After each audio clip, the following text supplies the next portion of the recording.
give it a...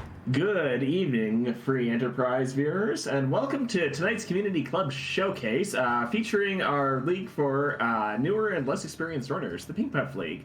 I'm S-Grunt. Joining me in the restream today are Cubs Roll on the restream, pushing the buttons, Step Lively, and joining me in the comms booth today is Deathlike. How are you doing tonight, Deathlike? Doing all right. And just it's a good day. I mean, Pink Puck League is a fairly fun league, and I think today we have a fun flag that is going to be played today. I think Unsafe is available, which yeah. So tonight's flag set features the Unsafe Key Items flag, K Unsafe. This means that there is a chance that underground access, that would be the magma key or the hook, is going to be on the moon somewhere instead of the basically the normal logic that you can go underground before you can get to the moon, or don't need to go to the moon to be able to get underground, is turned off. It's not guaranteed, but it does mean that there's a chance that our runners will need to go up to the moon in order to get underground. Yeah, there's quite a lot of implications. If you have to go to the moon, which there's no guarantee of that, but it is based on the flag set. It can happen, and if it does happen, you kind of have to be prepared for it. Which is, I think that's the real challenge: is when is it time to go to the moon? When you have whatever party you've constructed this early in the game. So, other notable features of this flag set, I said the magma key or the hook, but in this particular flag set, force hook is on. So even when our runners find underground access, it's going to be the hook. So one way or another, it's going to be a bit of a rude time getting underground. Other than that, we've got a selection of tough quests for the objectives, including the ever-popular Cape Magnes, 2 moon objectives, finding the package, forging, and finding the sand ruby. So with that, we are off. We'll see who's joining Rydia on her quest today in just a moment or two. Yeah, with the Rydia start, this is going to be a bit difficult, hoping for a decent side character, and we've got Quakehead, so just need a few levels. Quakehead will carry a little bit. Rydia can help as soon as she gets a summon, so maybe a trip to Mount Hobbs may be worth doing just for the early summon, hoping maybe Scythe or some decent summon so she doesn't kind of be just be there. So yeah, it's a bit sticky to deal with 2 mages off the start because your power level isn't quite there until you've got a couple of levels already. So we'll see what our runners decide they want to do here. We did see a Lunar Sparkle in the Bygone boss spot, as well as getting a pink tail for our item. Now, notably, that pink tail normally gets you an adamant armor once you find the hook to be able to turn things in, but the no adamant's flag is also on in this flag set. On the other hand, we do have 3 characters on. So Soapbox Gamer is here in Watery Pass finding an Edward, and Ninja is in Mysidia finding a Sid and a Kane as the 2 characters there. So we've got a sufficient power start there. I think Sid alone is very competent at getting you through the early game. Kane is Kane. He's actually one of the better Zorkers that you can find. Pales in comparison probably to Cecil or Edge in the later stages of the game. But we don't have to worry about the mage start anymore. I think Sid is definitely going to be pretty important this early. Usually, we characterize Sid as, pretty much of a tank, slow, but he has, and his weapon's not so great, but he can carry for at least this early as long as you give him a decent weapon. And he does have access to bow and arrow, so he can shoot quickly as with the rest of them. I think Kane will still need to find a decent weapon for Edward. We'll see some utility, especially given the characters we have. You never know you'll asking for some utility this early, and Edward does provide some of that with certain bosses that can be nasty on the table. Yeah, Hyde is pretty useful for this. Yeah, I would argue that probably the only better character you can find for Sid in the very early stages of the game would be Edge, assuming he's got the equipment that he normally starts with. But speaking of free characters, Soapbox has launched the hovercraft and finds Rosa in Damsoon. Always welcome addition to have a proper white mage in the party. Yeah, Rosa will definitely. I mean, Rosa is probably the number one preferred white mage for most instances. The only concern is if you never visit Zut, Rosa will never learn exit, and then kind of is a pain in the rear if you try to kind of go through the LST and have no way of getting out. So probably want to aim for an early Zot. So maybe for just extra characters to maybe to replace Edward or Rydia, some or just you really want Rosa to have exit, or it might be a wrong trek through some dungeons. Just the way you came in. Yeah, so speaking of looking for characters, Soapbox did go up Mount Hobbs and finds another Sid facing off against Leviathan and chose to reset out of that. I do want to point out that we've got the Neki flag on in this flag set, which means that characters don't start with most of their starting equipment. So, of course, that would require that if we want Sid to dominate the early game, that we would need to find a weapon for him, as we were talking about earlier. But Soapbox is now in Antlion Cave, as Ninja finds that Rosa in Damsoon Castle. Soapbox is opening a few chests along the way, and most notably found a Dragoon armor, which will be very nice for one of the people that's available that can wear that. Yeah, any piece of Dragoon armor, this is equipable on Kane, Cecil, and Sid. So, and Sid is uniquely having this access is really helpful. I mean, probably would prefer on a Kane because Kane will be around long term, but Sid has access to all the heaviest armors, and that allows him to be the tank that we say. I mean, he gains a lot of HP, but with that, he doesn't evade. So any damage he can't evade, pretty much you'll have to absorb through his HP, and that's fine, especially with certain bosses like DKC can be very devastating and will need a lot of, sometimes in some spots need a lot of HP to kind of chew through. Yeah, Sid is excellent for tanking duties for those kinds of bosses. Like, for example, Kainatsu, not very threatening in this particular location, as we're just seeing, but were the turtle to show up in somewhere like the element spot on the giant, you would be very happy to have that additional HP to be able to absorb damage like that. But so as Ninja is catching up to Soapbox in Antlion, that was a black belt in one of those chests, and there's the hook. So that means that K Unsafe did not hit the seed. We still need to go down the hook route, even though we don't need to go up to the moon to get underground. So we will just need to go through the hook route to get underground. So hopefully we'll see something at least as entertaining as needing to go up to the moon in order to get underground on that hook route. But yeah, so Soapbox has the hook. We'll see what Soapbox wants to do next here. Pigtail turn-in is an option. There's plenty of other overworld checks that we haven't done yet. In fact, Soapbox hasn't done some of these character checks yet, so yeah, there's Soapbox landing outside of Bastidia is probably going to beeline in and see who these two characters are. Yeah, I think it's worth doing the hook route, even if not to complete it immediately. I mean, with force magma is on though, it kind of makes us try to find the magma key. But the real point of going the hook route, at least initially, is to loot, but also see what character you can pick up, and also the shop, which usually contains a lot. Especially the item shop contains a lot of the power that you want to kind of ease through the seed with, especially hoping for maybe sirens or hourglasses too, for some of the trap chests that for the best loot that you can ever get. Yeah, one particular move that I see a lot of in this case is if you want to be underground sooner rather than later, and you're in this scenario where you're where you have the hook relatively early.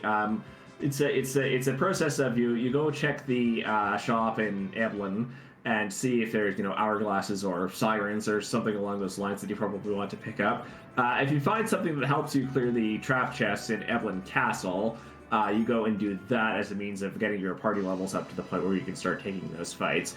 So we'll see what happens when our runners decide they want to start going down the hook route. But for now, Subblocks is in Evelyn Castle.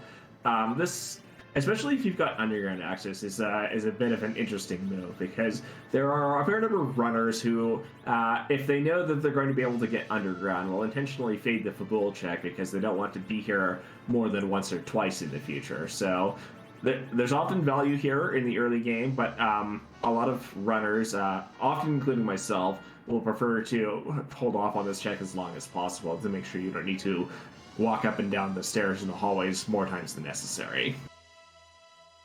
I'm usually I am more indifferent. I'd prefer to. I wouldn't want to fade that mostly because I would forget, and that's forgetting. Forget essentially is effectively fading unintentionally. So, I mean, I do definitely see the value in it, but I always think that I would just commit to yes, I will be at Fabul twice at most instead of once. So that's just my stance. Runners will definitely choose the path of least resistance, but sometimes there is the worst case of visiting Fabul 3 times. So yeah, you don't want to be having that. But hey, the DKC pretty harmless spot will be. Well, although some characters might take a nap, like Rydia, we'll see who falls immediately to the dark wave, and oh well, almost. So maybe she'll survive. We'll see.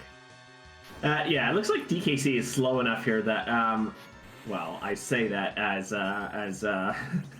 as Paladin takes the second dark wave there and heals over. I was going to say would be slow enough that we can probably sneak in some cures and life potions if necessary, but it looks like Subblocks has just decided to let the waves rip and let the fight end. Fortunately for Puffs, as much as this is quote unquote unsafe flag set, the no free bosses flag is fortunately not on for them. Neither is the be unsafe flag, which would potentially put one of some of the uglier bosses on your logical underground axis. That would be Valvalis, that would be Golbez, and that would be Wyvern. But we do get the Adamant Rock from defending Fabul here, which is not something. It is half of an objective, but it's not something you necessarily needed to do this early in the seed. If that Legend Sword turns up somewhere underground, Subblocks will be glad to have done that, I think, but not strictly necessary for progression here.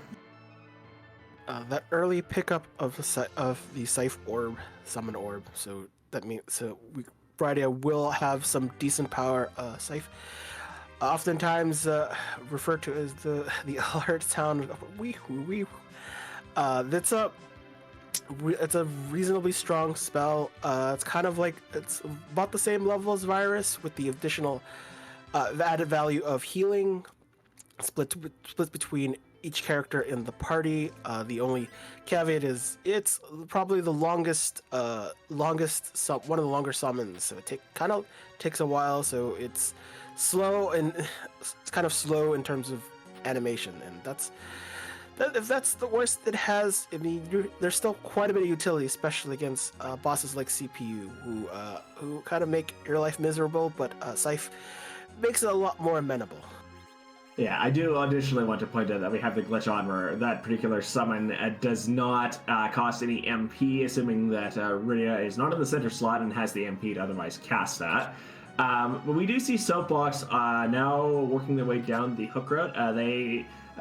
Subblocks did check the shop on the way in. The most important item that was in that shop is Cure 3s. We do not see, because this is S Pro, notably, we're not going to find those J items that you would otherwise find along the hook route seed. So, if you're intent on that normal strategy of looking for hourglasses or sirens or something, you're not going to find them here because those are the only place in the entire seed where you can find those items in shops is going to be the Forge shop. So with Forge being an objective, I'm sure some of our runners will be intent on checking that shop at such a time as they turn in Forge if they have the opportunity to do so. Yeah, with S Pro, a lot of the shops are inevitably effectively one tier lower. So it's a lot. So when we talk about commonly talk about like the item shops, especially at Evelyn, gated item shops. They're tier 5, but S Pro means they're just one level lower, and that makes a lot of the selection not so desirable with a Porum. So maybe worth taking a Porum, replace someone depending on how much you don't, unless you, if you want like essentially emergency Rosa with like Porum learns exit naturally, so that might be worth taking. But Soapbox is no, not interested, and Yeah, probably it's fine. Yeah, I like to argue a lot of the time that Porum tends to be stronger earlier in the game due to her spell aggression. Rosa tends to be stronger the longer you intend to play the seed for, just due to having better stat growth and generally more utility in the party.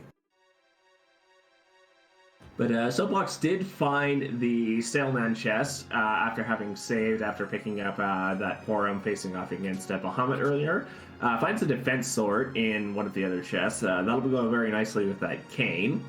And is looting their way backwards through Hook Road after picking up the character, while doing the character check and seeing who the boss is. Meanwhile, Ninja is, I believe, on Ordeals, finding the D-looters in the first boss spot here, who go down to a few strategic casts of Fire. So yeah, so looting the Soapbox game we're doing makes a lot of sense. You want kind of ideally that section is probably the densest part. So sure, I bumped into the stalemate chest, but once you find the stalemate chest, then you get unmitigated access. You know where stalemate is not. There's only one trap chest there. So you find the bonk. You know, everywhere is perfectly lootable. That spot, where E-Ninja fought the Mylon spot, you pretty tame, except though it has above average spell power for its slot.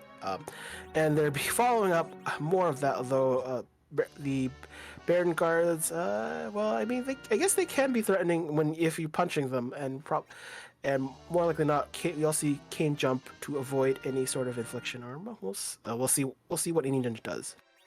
Yeah, I'm sitting here thinking, and this is another scenario where you're very glad not to have the no free bosses flag on. So the Baron guards here counter direct fight commands, so direct physical attacks with size, which of course limits the physical attack power and defense of the party member it hits, and counter most forms of magic with Piggy, which disables magic for the party member that it hits. They have a relatively low magic accuracy for those two spells, so unless you're in a relatively high power magic spot, you often won't see those spells land. We do in this case. I think Piggy is really not the threat. I mean, although it'll disable a magic user, but size is actually the threat because it has base 50% accuracy. So and that's boosted by whatever spell stat, the magic stat divided by 2. So I think this is actually an above average spot for spells. That's not, but either way, size is the bigger threat. And since guards mainly punch, when you punch a small target, it gets smushed pretty quickly, unfortunately. Yeah, and we did see Palom get hit by one of the piggies here, disabling his magic. As it turns out, we've mostly got the physical attack power and the G items to get through the guards anyway. So Ninja is through that fight as Soapbox makes his way up Ordeals as well, finding another problem who we missed seeing earlier. But Ninja's through both of the Mylon spots and will shortly be entering the mirror room to see who's up here. I do want to comment that at early ordeals like this, especially in the absence of Cecil or Tella, who are the party members that power up from completing ordeals, and in the absence of Fu, who benefits greatly from the 3 bosses normally that you fight, just getting the additional spells from that. We do get the Loka key from this check, so it's worth doing for that reason. But a lot of the time, the value proposition for taking 3 bosses here for 1 key item is not particularly high. We do see Mylon Z as the boss in the mirror room here, in a form of French vanilla. He's not going to last too long here. shouldn't be too bad. Although that cane swing, that was that was kind of funny. Wasn't much to speak of. The I think the value, at least only the early game, is to try to get XP to probably challenge some of the Evelyn chests that we'll probably may see from our runners. Just you do need some XP to kind of to gain the levels for some of the characters to kind of survive some of the initial attacks from the treasure chest. Even if you had the hourglasses, you just need to survive just long enough for that to succeed. So there's no incentive because we don't have the characters, and I think for this flag set they're restricted, so they have to be gated by something. So that's we're talking about Cecil and Tella, which usually you don't see either in the restricted pile, but for this flag set I think it's just a change of pace. So maybe you're not going to get the kind of comfort that you would have an early Cecil after completing Mount Ordeals. Yeah, so to sort of expand upon that a little bit, normally the two restricted characters that are restricted by default, that is must show up behind gated character checks, are Edge, because of his sheer early game power, and Fusoya, because having a Fu right towards the beginning of the seed basically dramatically changes how you play the seed due to the nature of going around and collecting spells for Fu, among other things. But in addition to that, Cecil and Tella are both on the restricted list for this flag set, so we're not going to be fighting them early.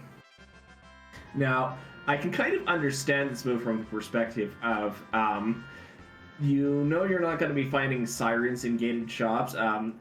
Even if you've got a relatively free boss along the hook route in the form of that Bahamut, as Soapbox knows by now, you still might be inclined to get as much of the overworld checks out of the way as possible to sort of pick up on that experience before you make your way underground. But ninjas in Baron right now. We saw Dolls as the first Baron in boss. He's not taking that fight yet. Is electing to loot a little bit in Baron before doing so. That siren, not sure if the XP situation is with terms of the flag. I think we probably can still get XP. Yes. If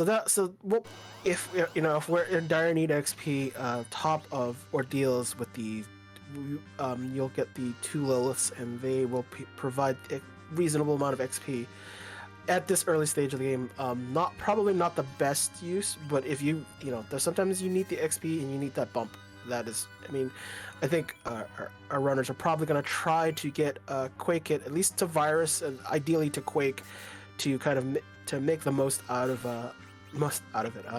And one other fun thing about Scythe is it kind of does a drain effect, but it's not really that, because drain versus undead, Mylon Z being undead would invert damage, but Scythe don't care for undead.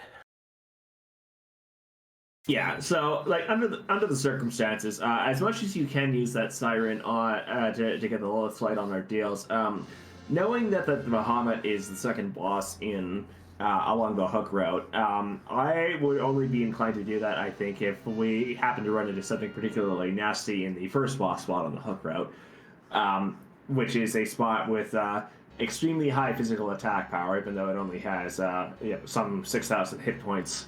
It can be particularly sticky depending on who shows up there.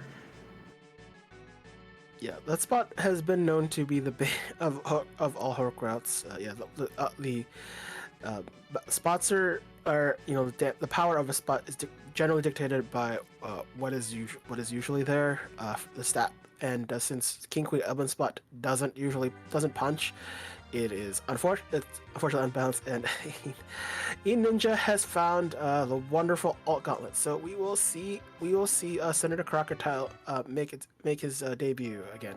Yes, this particular seat has been blessed by Senator Crocodile, or would that be endorsed, I wonder? But yes, the alt gauntlet, of course, is in place of the normal Fabul gauntlet, which is a series of 6 fixed encounters, normally the boss that's in the vanilla Fabul location. The alt gauntlet, of course, replaces it with 5 fights from nearby areas to where the fight is taking place. So here we get to see, depending on where exactly the alt gauntlet is, you get to see many enemies that you wouldn't otherwise see in these seats, such as the ever popular Senator Crocodile. And Senator Crocodile gets his name for filibustering, because all politicians love their filibustering, and if you try to stop a crocodile, and alligators as well, crocodiles, their normal attack is double punching, and when you stop a double punch, they make their first punch and then they stop to ponder and talk about why a second punch is in your favor, and then they'll tell you about how you need to vote for them for whatever measure it is, and then they'll never stop until the stop actually wears off. Until then, they finish their second punch. So yeah, don't use an hourglass or stop on crocodiles. They'll hold you up, literally. Yeah. So I mean, a regular stop is probably okay. It wastes a little bit of time, but hourglasses take an extremely long time to wear off. The chances that your fight is not done by the time the hourglass wears off is, except in these very specific circumstances, is very low. But yeah, so it appears that Soapbox has also caught up and will now also be visited by Senator Crocodile. As our runners work their way through these fights, this is an excellent opportunity once again to shout out both of our runners, Soapbox Gamer and Ninja81, as well as Cubsroll for rolling this particular seed, and Sip Lively pushing the buttons, and of course Deathlike for joining me in the comms booth today. It's been a lot of fun, and everyone has a contribution. But even pushing buttons, I can imagine many times I drift off and not know exactly, especially on a reset. When there's a reset happening, he's like, oh wait, they might have not saved recently, so a lot of key items may go back into the unpicked up pile. So that's it happens, and I'm just happy I can at least catch up when I miss something. Yeah, it's especially fun when you happen to, say, run into a surprise wyvern somewhere and you haven't saved in a while, which is exactly why I generally encourage our runners to save as often as possible, because you never know when something like that might happen. Anyway, it looks like Ninja is largely through these fights at the moment. I think we've got one more at this point. There's usually an aqua worm somewhere in these, so there it is. So yeah, we're pretty much nearly done. A lot of these are being pulled from the barren waterways, so pretty much the majority of the enemies are weak to lightning, electric fish. They're so shocking they are actually flying, because they're weak to arrows, which also means Quake Kid can't be doing Quake on them. And also with the alligators being weak to ice, because it's cold. Anyway, so at the end of this, we have a chance of getting a key item. We can pick up that second Rosa if we decide we want to. I think we've got enough white mages in this party as it is right now, so I think it's unlikely that we're actually going to be doing that. So really the key item here is more important, potentially. And it looks like it's just a Dragoon Helm, which might be nice later, but it's not the key item value we're looking for. Really, the win here is the amount of experience we got from fighting our way through that alt gauntlet. Since normally that is a boss fight which does not give any experience, so having the alt gauntlet there, you actually always will get experience for the fights for the alt gauntlet when it shows up. So we're a little bit further ahead in the experience game than we might be otherwise. Yeah, we kind of need our kind of weaker characters to have the levels. So Sid, starting at level 20, has quite a bit of levels, so he won't be getting much out of it. But you really kind of want all the other characters, particularly Rosa, to reach. I think for her at this point, Berserk, be a little bit higher than Porum. I don't remember the exact levels, like 20, 21. Just kind of want her to be at that level, so your berserkers become kind of pretty efficient at doing their thing. Yeah, like spells that it's good to have before going down the hook road into Berserk, as we just mentioned. Blink if you happen to be dealing with a particularly sticky physical boss. Ninja has just turned into the pink tail and gets a white robe for his troubles. That's going to be very nice to go with the Rosa that we've got in the party right now, as that's one of the best pieces of armor that a white mage can equip in this game. I think, I mean, for a lot of, seeds there where you see dupe characters, sometimes it's kind of one of those interesting things. Hey, would you like second Cecil? In this, it just more practically though, unless you're given generously all the loot for a particular character, like multiple crystal swords or something like that, then a second character makes sense.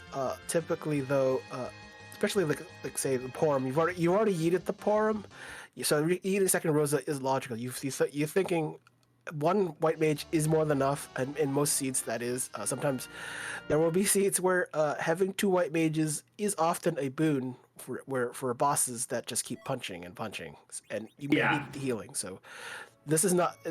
So I don't think the threat is there. So it makes sense to ditch the second Rosa, which usually is pretty tempting, but not as productive as you think it may be. Yeah, like this is a case where I think you would want to see who the boss in the first spot on Hook Road is before making a decision like that. We've certainly seen a very interesting roster of characters so far. We've seen two Rosas, a Porum, we've seen two Palums, we've seen the Rydia, who we started with, Kane, and two Sids. Depending on how I expect the rest of the seed to go, it's a scenario where I might be inclined to take both of the Palums and the Rydia and one of the White Mages to go along with probably Kane as the last party member. Just because if the problem that I can see with that in this particular flag set, of course, is that you don't have the means of grinding your characters up unless you happen to want to go and do a D-Machine grind. But it's still viable. Anyway, that was a vanilla D-Miss that we just saw. This is a case where K-No Free is on, so we will have the opportunity to check what the key item from defeating that D-Mist is. Subbox did wander into Mist and remembers that in the exact scenario that this is the package, that you probably don't want to be on that side of Mist Village. So wisely goes back and saves before seeing what this item is. And it looks like that's the pan. And this is finding the pan on the overworld is one of the reasons why you don't necessarily want to go to Fabul too soon, or once you're underground, you don't necessarily want to go to, say, Self Cave immediately, unless you already have the pan, because going down Self Cave more than once is very time consuming. Usually, Self Cave, going down that, it is what it is. Sometimes there is that worst case scenario that if Pan was at Vanilla Sheila at Fabul, then you would have to go down anyway. So but hey, it's nice when the Pan shows up and you've got the hook. Both runners have already done Fabul for the Fabul gauntlet spot, so that it's kind of fair. That they're going to come back, but at least have everything in hand to not come back to Fabul a third time. So that's always a good thing. Yep. Anyway, as speculated, Subbox is now in Eblin Castle. We probably have sufficient power here to be able to take some of these trap chests by now, especially with that hero robe we just pulled out from a random chest here. So we find the first trap chest. It's the Mad Ogres. So that's Berserk going off on Kane, it looks like.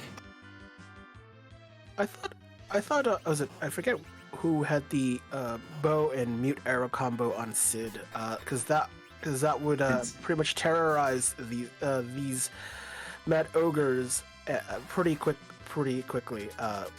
Mad Ogres being both a giant and mage, so the mute arrows would kind of be kind of trivialized, although they'll still punch, so they'll slow you down. And see the charm arrow. So Rosa, it looks like, is going to be the one doing the deed. Yeah. That's more than 2,000 damage to one of those ogres as a result of those charm arrows. So yeah, this is this is what taking advantage of type weaknesses looks like in this game. Wow. Yeah, with the two black mages and casting stop and those charm arrows, this fight is trivial. I don't see the stops didn't work, which is kind of rare. The stop does not have 100% accuracy, so that's one of those things where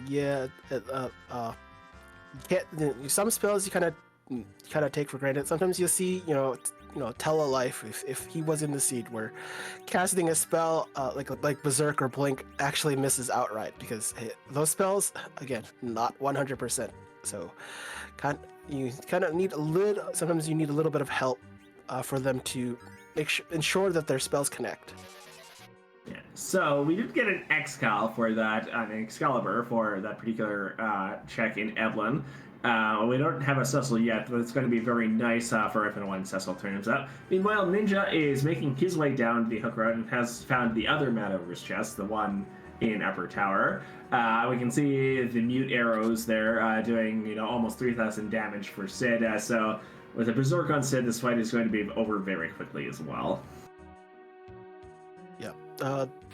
I think it's clear that E-Ninja with Rydia doing floor duty because she's going to be the anchor for E-Ninja. Soapbox hasn't really made that determination quite yet, so but with Bahamut, it's probably not a big a deal. But for whatever was before that, will probably be kind of a challenge. I don't think Sid is going to be there, and Sid's agility growth is fairly slow, so usually not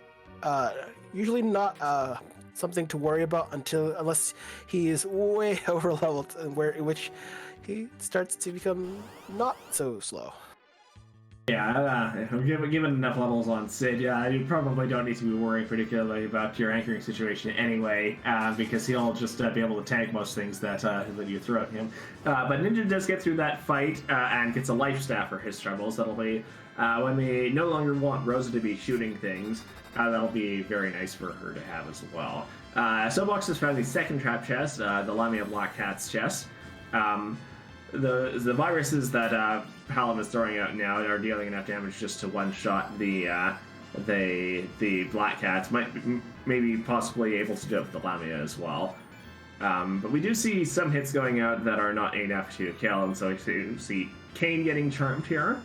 But meanwhile, Ninja is approaching the hook road bosses, so in just a couple of moments we'll be seeing who awaits us here and whether or not this is as terrifying as needing to go up to the moon would have been. So one of the dangerous spots about the Black Cat Lamia chest is basically they counter. Black Cats counter through any damage. Lamia cares about if you punch her, and Kane punched her, and that's usually not a safe thing. Kane probably wasn't the threat at that point, but not the Scythe not finishing off the Black Cat is why Rosa took a nap. So, and I don't know I know it's like a 50-50 chance for Bluster, but it always feels like death is the more common result, even on a 50-50 chance. And what is that? Vanilla Drain Spear at that spot. Who is this even? But speaking of boss spots, yeah, that's King Queen Evelyn. This is a free fight in its vanilla location. So this is an extremely free hook route. Yeah, I mean the only real concern is who I don't know how many Star Veils were provided, but but you probably have to determine who's gonna not gonna get their own Star Veil and take a nap. That's about the only thing has to be worried about for the Bahamut fight at the movie spot. Yeah, like my concern here is will the veils that we have last long enough to actually be able to end the fight? Because depending on your how fast you want to take the fight, there is a very real possibility that Star Veils aren't going to last long enough to protect you through the entire thing.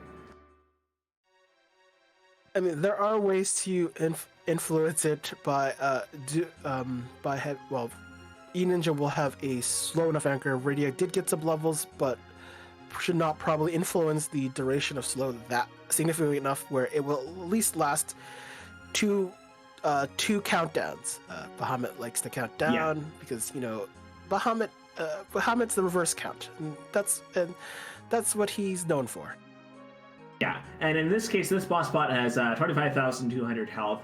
If you've got enough veils up, you can probably count on 20,000 of that damage coming from the 2 mega nukes and reflecting it back onto Bahamut, which still means that the rest of the party is going to need to deal about 5,000 damage to be able to get through this fight completely. Now, it's possible that they're just going to be fighting quickly enough that we can get through this while seeing only the 1 mega nuke, but we'll see how this goes.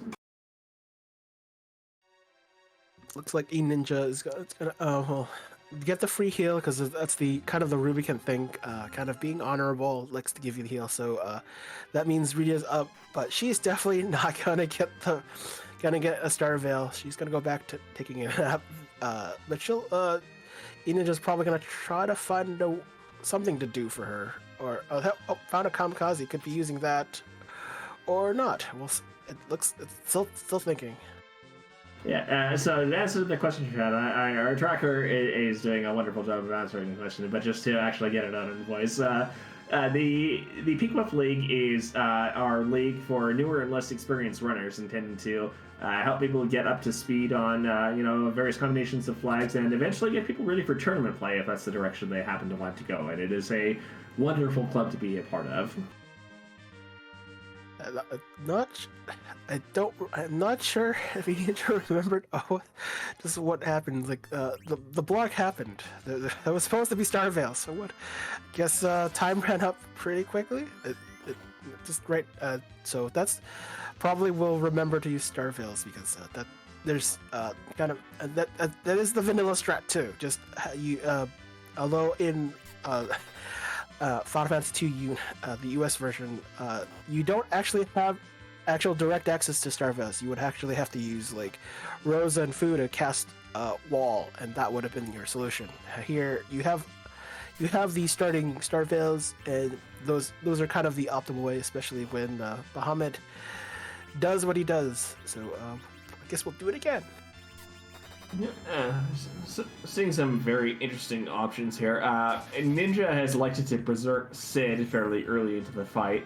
This, of course, means that he is not going to have an opportunity to use the Star Veil himself, maybe counting on being able to deal enough damage by Palom, rather, and berserk Sid and this Kane here, just to be able to chew through enough damage to be able to end that fight.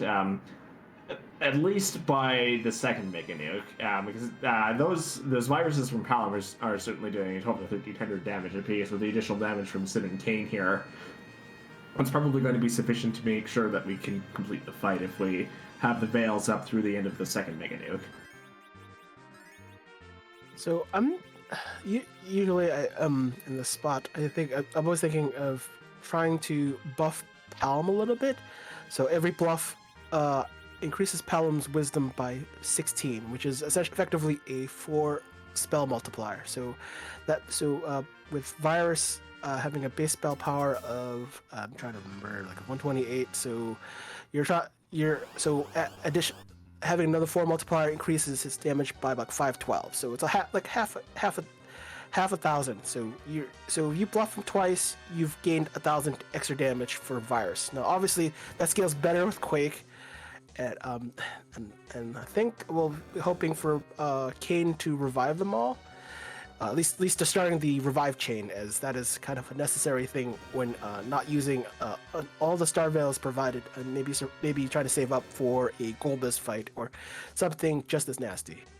Yeah, because of course we're going to have a hard time finding more of those Star Veils with S-Pro on. We might find them underground somewhere if we're lucky, or. But yeah, we're going to need to go out of our way to find more than the ones we've got starting. I think with Kane, is probably the fastest character. So not just because he has most HP, it's more of that he's the fastest. So even you think, say, Sid maybe he has the most HP, but no, he's not the slowest in, say, E-Ninja's party, but he's. Caden would probably be almost twice as fast as Sid, so you kind of want the fastest character to be able to start the revive process. So. Yeah, In any case, Soapbox is also caught up here, has defeated Kingpin Evelyn in their vanilla boss spot, and is has gone back to save to set up for the Bahamut fight here. We've got some very interesting equipment in tow from that pass through Evelyn. So we've got Samurai, bow and arrow, Sid, who's going to be able to put out a fair amount of damage on his own. That was a dwarf axe I saw on Soapbox's inventory as well, which is very nice for anchoring purposes for that Sid and that Cane, especially. Well, I say anchoring, but it's also the more important application of the dwarf axe in this case is to be able to activate the back row glitch for those two characters. In fact, so on Ninja's side, there's the second Mega Nuke, and that is the end of the fight, which is exactly what you want to see. Yeah, having I think with 2 characters this time because the Ruby spot spell power isn't as high as you'd think. It's weaker. The only reason why it's strong, it seems stronger than it is because Glare has a lot more spell power than Fire 3, and full Glare as you may have seen before is very devastating. So Mega Nuke is probably more devastating, and that's why those numbers are always quad damage. Having 2 of them will get you quad 9 damage reflected back onto Bahamut, which makes the fight a lot easier to deal with. Yeah, even in the weakest possible magic spots for Bahamut, you're still going to be seeing at least 1,000 damage from that Mega Nuke, and that's at the very, very, very low end of the scale. In most spots where you have a Bahamut or you have a wyvern, it's going to be 3,000 plus at the absolute minimum for the most part. Looks like anyway. Yeah, Ninja is now underground, as is thinking for a moment about where he wants to go. There's a lot of choices that you could do at this point. It looks like Ninja is first electing to stop by Dwarf Cat. Is actually electing to stop and heal up before doing anything else here. As our tracker points out, we see CPU at the top of tower. That's probably not something our runners are going to want to go out of their way to take earlier than necessary. But other options here, when Soapbox gets here, Soapbox is the pan, so I might be inclined to go and turn in that pan right away. Dwarf Castle has, at least, in certain circumstances, in particular when the warp glitch is on, which it is not in this flag set, Dwarf Castle will get you access to 2 key items, assuming you've got someone who can cast warp for 2 bosses. Right now, it's 2 bosses for 1 key item check. We do see Dark Imps in the first boss slot here in Dwarf Castle, which is a free fight. Well, relatively free fight. That's actually, now that I say that, there's the other possibility is that this is Elements instead, which is actually what we're seeing here. So a little bit misleading because of technical limitations. We can't actually get Mylon's robe to be purple in that initial sprite or in this room. So if you see a red robe there, it's either Dark Imps or it's Elements. Yeah, it's kind of like a palette limitation.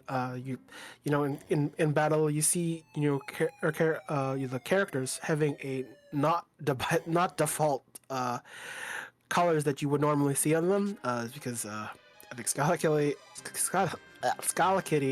put some effort into making them look dazzling, because there are things that make them have interesting themes, like Mega Man Sid. We don't see that today, but there are some interesting palettes that show up. But anyways, the palettes, why Bylon wasn't the usual purple?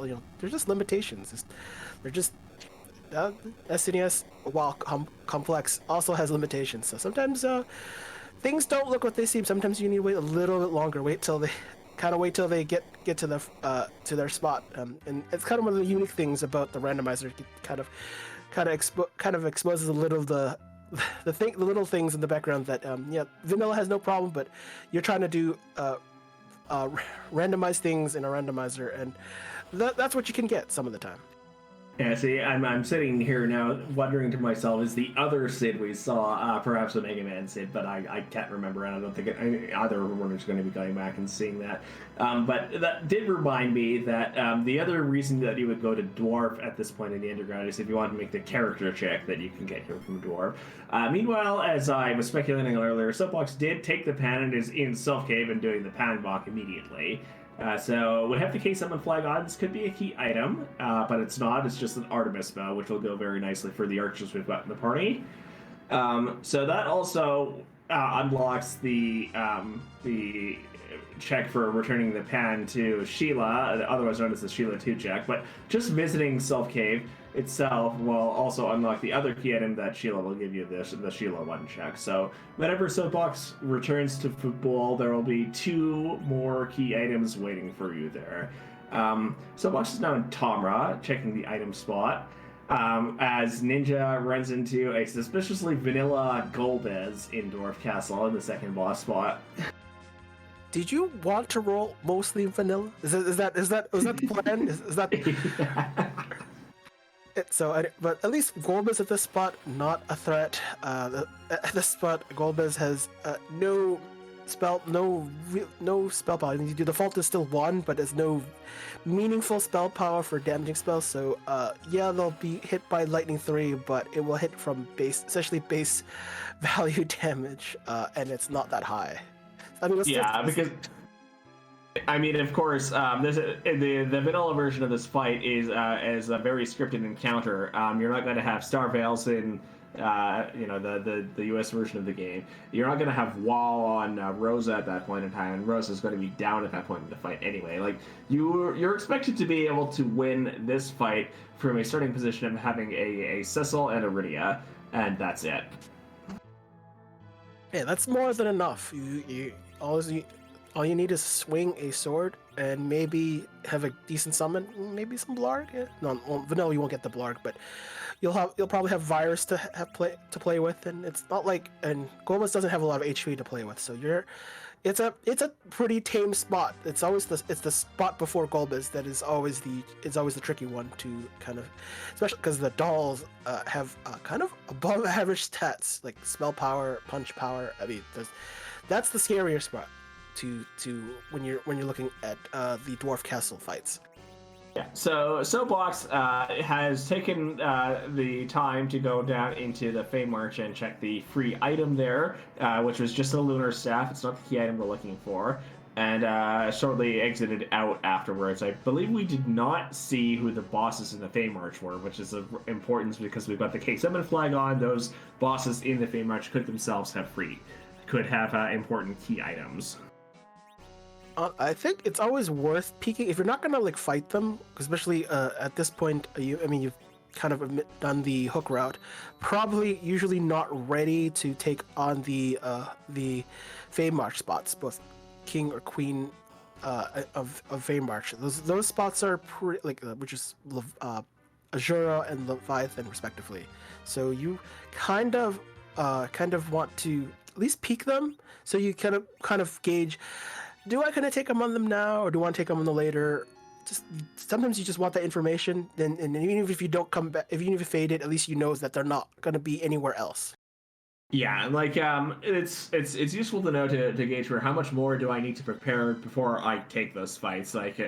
Do we have things like the Dark Imps that we missed in Dwarf Castle, which is a base. Well, I say Dark Imps is a relatively free fight, but those spots in the Fey March both are very heavy physical hitters, and when you've got 3 things that's hitting your party, as much as you can,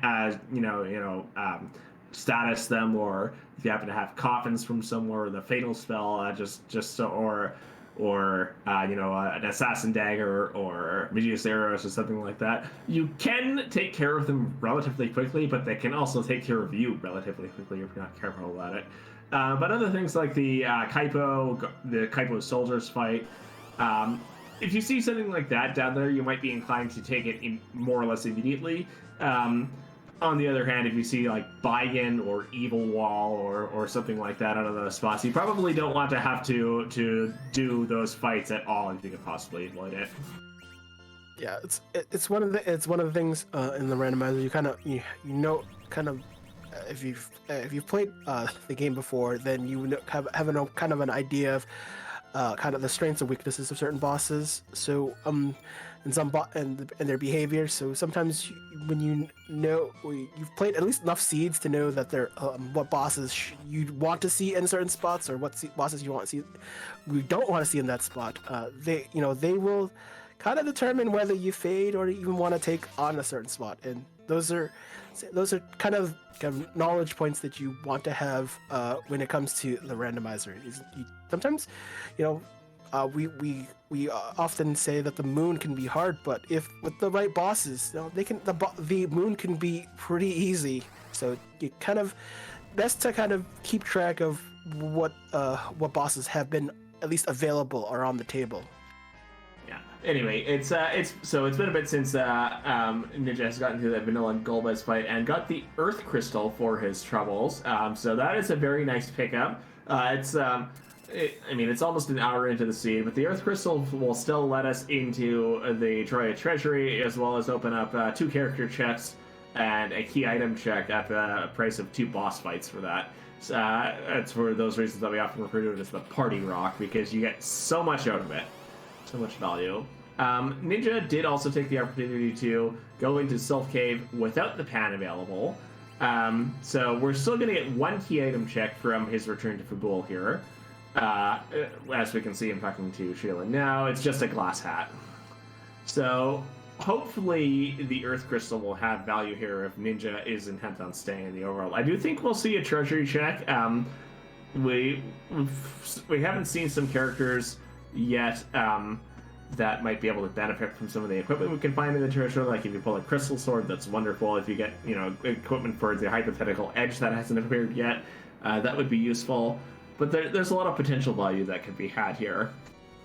I'm on the opposite spectrum. We're kind of into the seed. I know we already have kind of the gear for an edge or a Cecil if they happen to show up.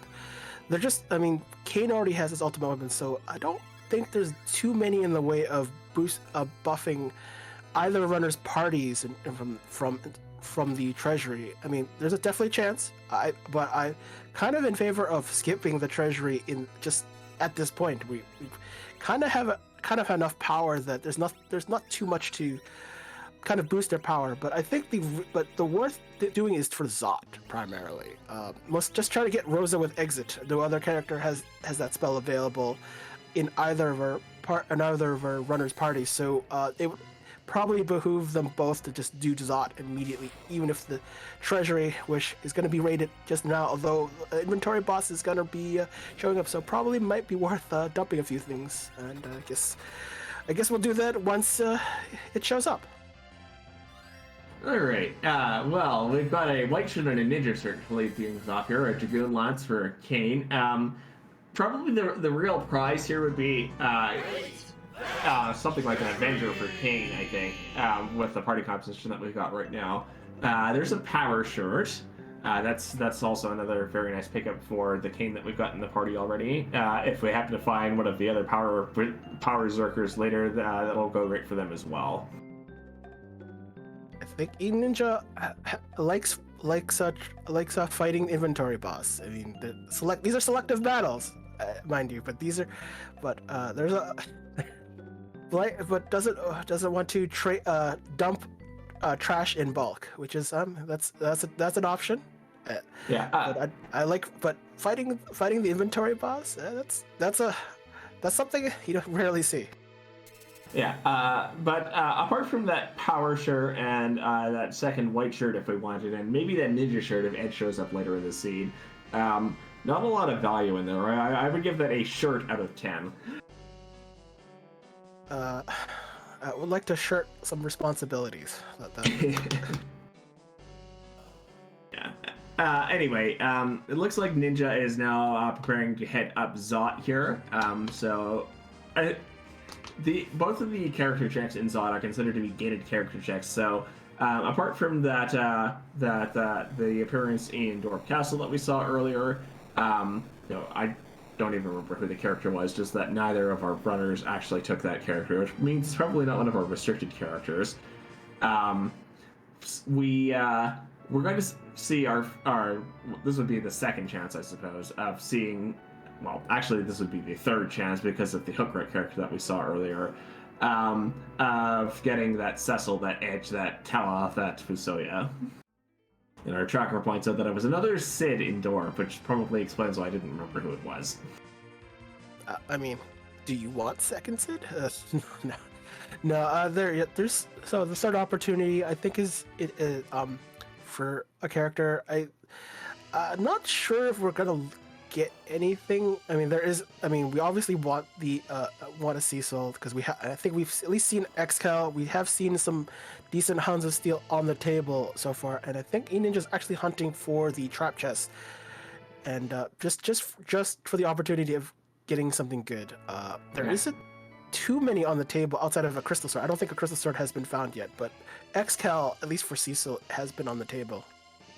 Yeah, this is a rather interesting play. As you can see, you need to wander around a lot to check all of the chests in Zod. It's not something which is often done unless you're specifically looking for the Flame Dog chest for some reason, or otherwise decide that you have looting to do. And if it's a Dark Matter Hunter or something, you'd probably be inclined to come and check these chests. But we'll see if this is worthwhile. For Ninja to go out of his way to make this check. It's just an elixir, so that's not the value that Ninja is presumably looking for. Can dump the exit though. I see an exit, and Rose is gonna get exit really soon. So, but whatever. We like seeing inventory boss all day, every day, right? Or do we want to avoid inventory boss? There's more inventory boss. Okay. There's the Bag of Sister spot shouldn't be too bad. I think what's gonna be scary will potentially be what's behind that. The Val spot has. Ooh, that's a sparkle. Ooh, there's always those even dark the Lunar Dragons. Oh, it's Blarg, and hey, he did something funny. Yeah, so what you just saw here, normally Wyvern leads off the fight with Mega Nuke, of course. What you're seeing here is the result of the Witchburn flag, which replaces Mega Nuke with another randomly selected and curated opening attack, which here is Golbez's famous Hold Gas. So that Sid and that Kane are going to be sitting there for possibly the duration of the fight, depending on how the rest of this goes. I think Hold Gas is a little bit different from regular skills in which it just applies. Though I don't know what just happened there with the virus. I think that was supposed to be reflected off of something, but that is going to. This is gonna generate reset because Hold Gas it doesn't work off. It doesn't. Yeah, and then the realization hits, and there E-Ninja goes. Had that unicorn. I think there was a search for the unicorn. It was there. I think just kind of missed it because there's a lot of stuff in the inventory, which makes, even though it's highlighted, because that means it's a usable item. It does leave for some difficulty. So that Dragoon Spear would be useful on Kane, because Wyvern is actually a dragon, not Bahamut, which is strange, but FF4 things. Yeah. Anyway, so we did see a relatively heads-up move from Soapbox, who also, incidentally, I will point. So when you complete Zot, you're automatically placed with the Enterprise, the airship you start with. That's why it's called Pre-Enterprise. Outside of Baron Castle. So Soapbox, who flew up to Troya with the Falcon, decided to park the Falcon a fair distance away outside of Troya and just walk the remaining distance, such that when we want to come back here later, that the one tile that you can land on next to Troya is still going to be available for that. Yes, you can heal out of Hold Gas. You use you can still use heal. Unicorn is the preferred item because that is kind of what Golbez uses on you. Well, it's really Vanilla Rydia who uses it on you, though it's secretly Golbez that uses the kind of a unicorn. It's not actually a unicorn, but it might as well be to remove the paralysis status. So that is kind of one of those things that you just wouldn't use because Golbez typically does it to everyone, the whole gas. So in this instance, it's just whole gas is only used determined by row, so it wouldn't be devastating. So something I want to call out here, on Soapbox's side, Soapbox is now also in the wyvern fight here. Hold gas actually missed on Rydia, unless there's a piece of equipment there that just blocked it, which I don't know about, but... Ooh, and Soapbox, as much as this is Witchburn, Wyvern will still happily counter summons with Mega Nuke, as we just saw. Probably would have used the start. Probably makes sense to use Starbell on one person so that they'll survive, and that they'll survive the Mega Nuke. The thing, it's the Heroine Robe, has paralysis. Is one of two items, actually three, adamant armor being the other, and the crystal ring. So no one knows a Heroine Robe picked up, so it's most likely on Rydia for that very purpose. Well, yeah, that's Rosa in this case, who's still wearing it from earlier, and that's why the Berserk just left. Yeah, that's the thing about Heroine Robe, where it effectively makes your mage a berserker, but also makes them a utility mage. So that, and we usually classify Tella to be that because utility in terms of the skills that don't require too much spell power or too much spell accuracy to apply the effect. So. But healing or damage spells become very less effective. And hey, Sid has to live. So that's the bare minimum for winning a fight. Yeah. So what we just saw there is that is Soapbox intentionally using that Mega Nuke counter to finish off Wyvern here. So that the veil goes up, and it goes up in time for. It's time to go up just before Rydia's Leviathan summon goes off and triggers the Mega Nuke counter, and that did the last 2,000 damage that we needed to end the fight. I mean, there aren't too many bosses to want to use Starveil, but we always associate with Wyvern as definitely one of them. Golbez. Yeah, so this fight, that earlier fight wasn't as necessary, but yeah. Starveils are a premium.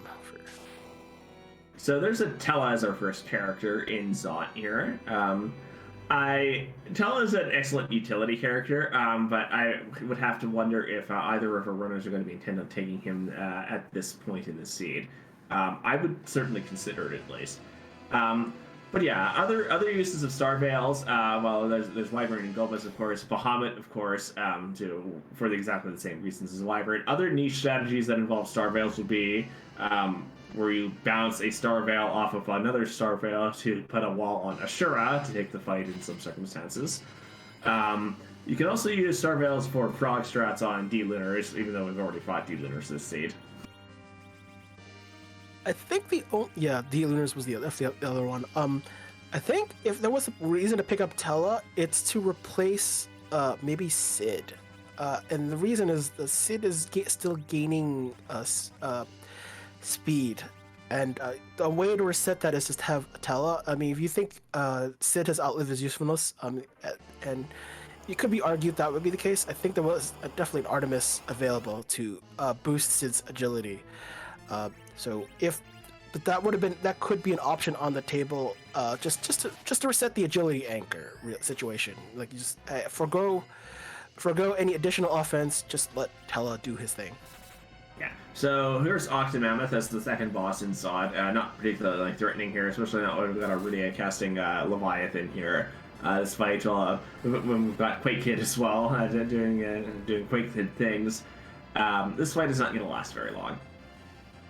Other reasons you might take Tella under the circumstances, it would depend on the party composition you've got up to this point.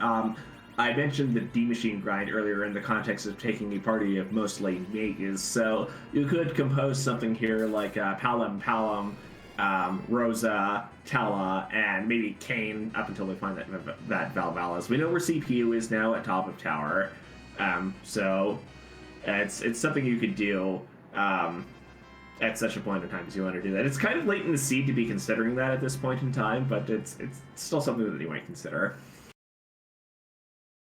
I think it would have been thought it'd be interesting if Radia was eaten earlier. Because we knew we had a second Palom in the seed, like I think it was on Mount Ordeals, and the thing is, I think depending on usually it depends a lot on Rydia's summons, and I think both the runners have picked up Sif, so that kind of justify keeping her there. Although E Ninja serves differently, and hey, it's vanilla, and we have underground access. Again, Yay! So yeah, that's not the key item we're looking for. We neither of runners took either of the characters that were on offer. None of the bosses are particularly well.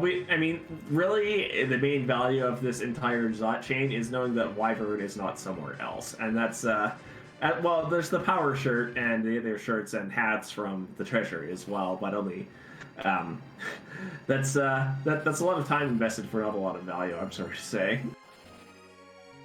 I mean, if the only real value is getting exit for Rosa, I kind of think it's worth it. I mean, Okay, yes, that's fair. That's the only real justification. Just like nothing. That has a lot of zonks, but we only came here for one thing. It's unlocking exit for one character. So that's kind of the irony. I mean, we found a Tella who would have automatically had exit regardless of whether you've trekked up Mount or Deal. So but now at least we get to peek what is at the King Queen Eben spot. I think that's what we're waiting with bated breath. Yeah, so Subbox using the cabin here signals an intent of staying down here and possibly taking these fights. So we should have a look in just a few moments as to who's awaiting us down here in the Fame Arch. Once again, K Summon is on. These bosses could have key items here that we need to find our way through. And there's, speaking of Val Valis, that's Val in the king spot, the Leviathan spot, and Odin in the queen spot. These are not bosses you want to see here. This should have been peaked long before. See, like, because now you want to do. It's almost like a second fade if no success comes out of it. It's kind of unfortunate. Had this been peaked, probably would have faded it outright, not come back until maybe the moon has been completed. So I think the only character that could probably survive this would be Edward, and you'd have to do a specific strat to get Thunderstruck. Has to do after like a second, I think definitely the second Zazukin, you have to use lightning before the third one, when he raises the sword, and Soapbox is like, no, it was, well, already when you're reaching Zazukin, and especially with the Azura spot having quite a significant bit of spell power, that attack it's really a spell, would pretty much will kill everyone. So that's yeah. As our tracker is pointing out, as I would have pointed out if Step had not pointed that out, we have Kane with a very specific setup. You can do exactly that same strategy with Kane instead of Edward. You have him jump over the Zantet sequence and land the lightning on the third sword raise, and it will end the fight. That requires a very specific setup to do with Kane that I don't think we have quite yet. So instead, Soapbox with Kane in hand is going to take on this Val Valis. We do have Rosa. I believe Rosa has Blink here. Val is arguably not quite as bad as some of the other bosses that you could find here, just because the attacks only come out every other turn. So we're going to be taking less physical hits here than you might otherwise. It's gonna but there's Kane. Yeah, there's Kane going down. That's not going to cut it. We need that Kane in order to counter the. Well, if we want Kane. Well, Kane's probably going to be our main damage dealer for this fight anyway, so he needs to stay up and stay alive. Yeah. At this point, you don't want Sid, especially when he's essentially the anchor. You don't want to rely on Berserk Sid, because that is going to be a kind of a slow going fight, and that quick punch, while not quad digit damage, still enough to take down Rosa. So this is kind of a situation where may need to rethink the approach. Not having a set if there was a second white mage, we have seen both of them kind of yeeted. They would have an opportunity to use double blink, and the fight would be significantly easier. But we have kind of chosen our lot, and I think the reorganization is to hopefully have a more successful approach on this Odin. Yeah, I can see at least two reasons why it would be good to have Tella for this fight. One is for anchoring purposes, of course. The other is to have a second blink caster, now that both of our runners have done Ordeals. Both of those things would make this fight significantly easier to handle. So Kane takes the second hit there. He's got... He did not take enough damage to actually get knocked out this time around, which is fortunate. But that's the third sword swing from Odin. We're going to see the sword raise followed by a Zanhetsuken. I don't think we're dealing enough damage here to get through the fight conventionally. It'd be interesting to see if we see Kane maybe... Well, I think Kane is berserked at this point, so we're not going to see any jump attacks coming out here from him in an attempt to do the Thunderstruck strats. Do we even have like a lightning item? I think that I don't think that was part of the starting item packs that were in the beginning of the seed, and I think this is already kind of too late. Azure Spot has a decent chunk of HP, and we're not doing enough damage. Could be enough. Hoping Rita comes through. I think with Leviathan, I think, is what's being summoned. So if the Leviathan comes through, there's probably a shot, but Lightning 2 has quite a bit of a delay, unfortunately. Yeah, I don't think we're doing damage quickly enough for this to actually end the fight properly. We're doing a lot of damage, just not enough damage. I could be wrong. The Zanhetsuken hasn't happened yet, but I think it's only a matter of time at this point. With the Heron Robe, Rosa, that heal is not moving. We're through. That is enough damage after all. That's great. Okay, do we get a key item for our tribbles here? That's the next question. Oh, that's the Twin Harp. That's I think that's the, apart from the Adamant Rock we find earlier, that's the first actual sign of one of our objectives here. Yeah, clearly worth it. It is the weaker spot. It does punch, but I mean, the thing of it is, Odin has weaknesses that both black mages effectively could take advantage of. So that the lightning does most of the work because Odin's very weak, which means not double damage but quad damage. So it makes for a kind of a nicer, softer fight. Usually kind of terrifying when you don't feel like you have enough DPS, and you usually try not to get to that too much of a mess. Although I think what could have been also assisted would be slow, as that would have made it a lot more tenable. Like you get more time as the boss would have less time to input more to get more commands out. I do want to point out that Soapbox did have and use a Silk Web during that fight, okay. So there's the slow you're talking about. I missed that. Those usually the Silk Web is a kind of a key boss fight, especially when you're underleveled as such.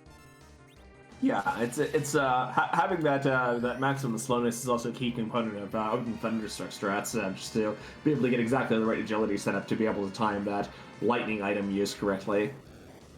Anyway, Soapbox is now back fighting the Val. Kane is jumping. Kane is going to knock Val out of tornado form, which, as much as we might need to be able to do that to be able to deal damage to Val here, one of the side effects of using Kane to jump here is that you will take more physical hits as a result of that. If you can deal damage in tornado form, especially in a heavy-hitting physical spot like that, you probably don't want to use Kane's jumps because you're going to be taking more damage as a result of doing that. Soapbox has decided he's had enough of that fight and is heading to an interesting play here, Keyless Tower. We don't have the tower key. It takes about 2.5 to 3 minutes to climb all the way up to the, well, actually, I'm probably overstating it. 2.5 to 3 minutes is probably the total time it takes to get to the top of tower and back down again. So this it still takes a significant amount of time to come back up just for the tower key check when you actually have the tower key. So keyless tower is a bit niche in that you use up a lot of time doing so. Very occasionally, it does have a significant amount of value, such as if it's the vanilla tower key, but it's a bit of a gamble for sure. Yeah, I mean, I don't mind this. As there's sometimes the key is here, and that's there's just so much to meme about keyless tower, and then you picking up the key that you need, like in its vanilla spot. It's it's amusing in a way.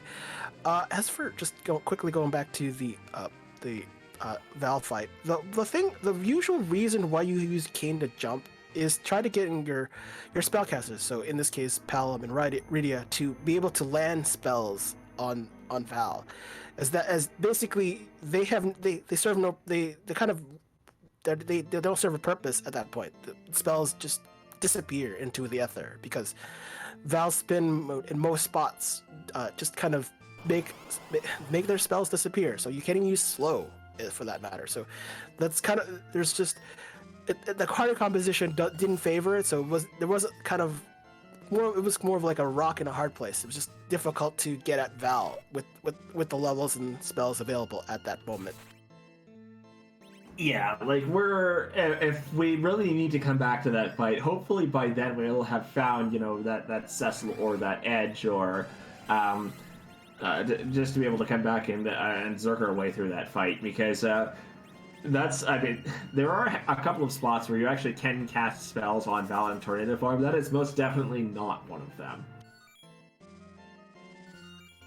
So see that, Scythe? See, that's the vanilla thing you could actually do. You'd have to do it in that really small sequence. It's like, so it's kind of it's a kind of a vanilla thing.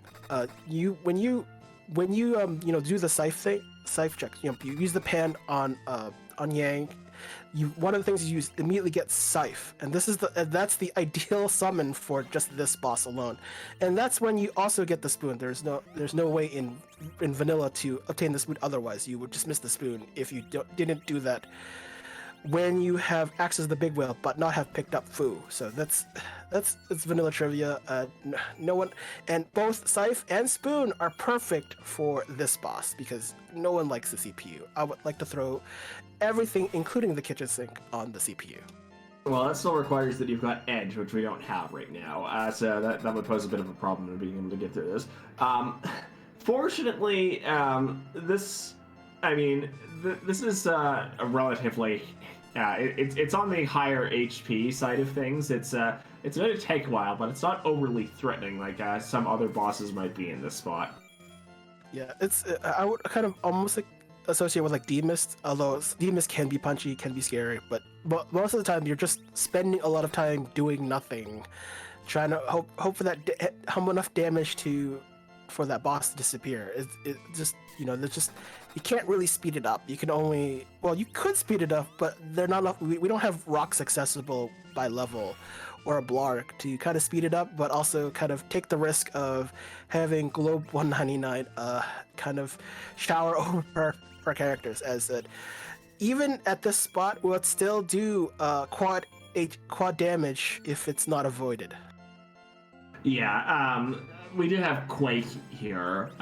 We do see some bluffs coming out, so we might actually see a Quake come out towards the end of the fight. But trying to use a Quake or Meteo or Bahamut summons in this fight is dangerous for that exact reason.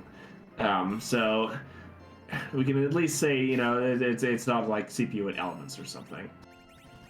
Oh, that would be yeah. We want the buffest CPU ever. Who would have thought that would be possible? And yes, that's CPU taken care of. You still have to take care of the attacker, but that's easy compared to everything else that we've seen. as much as Palin tries to kind of quake in towards the end of the fight, the fight's over before then. So we're through that now. We'll see what we get here as a result of this check. That is a Murasame. I think Soapbox is likely to go and check that harp now. Yeah, that isn't. I mean, at this point, that is a required objective. Have the key item required to complete it.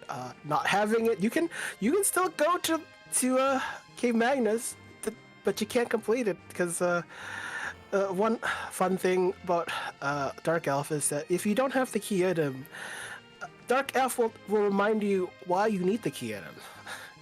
Yeah, something you fools.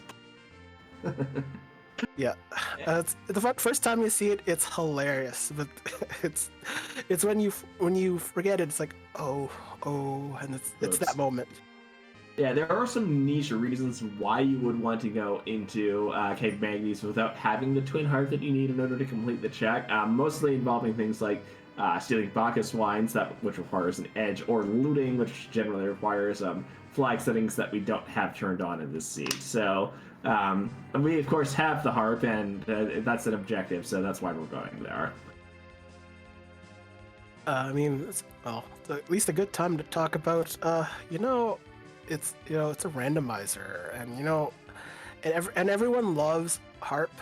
At least if you like vanilla harp, it's cool. But I think we can make harp do things we didn't think were possible, and that's was it over 400, maybe 500 tunes? I think we're at least 500 now,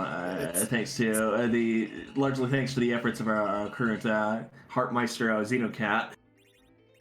And other contributions, I think from Calamity, and I think a few people in Discord are able to do it as well. I mean, I can't.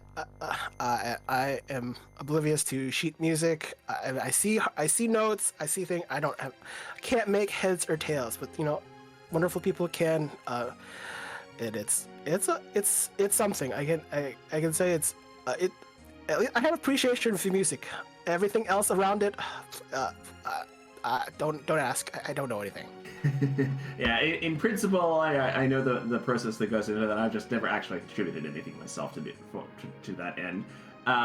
But yeah, one thing I want to call out about the Cave Magnus boss here is that we were talking a little bit about magical defense in the context of Vavalis earlier. This is one of those spots which, no matter which boss you happen to run into here, it's a boss that's going to have very high magical defense. So you are going to want to be relying on your physical attackers here for this particular fight, whoever it turns out to be. So if it's something particularly nasty, we've got enough power here that we can still turn through the health with just Kane. Probably even Kane by himself here could get through this fight, depending on who it is. But it's something you would definitely want to be bringing your physical hitters along for, unless you've got significantly more magical power than we've got now. Yeah, if you had had a group of mages, even just a heron robe would make the battle move. So I mean, we have it, but I'll be quiet and let DJ Spoonybee do his thing. Stay tuned for a very special performance from the one and the only DJ Spoonybee.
Alright, we got through Mila and friends. I guess it was time for a dance party in honor of Edward's performance there.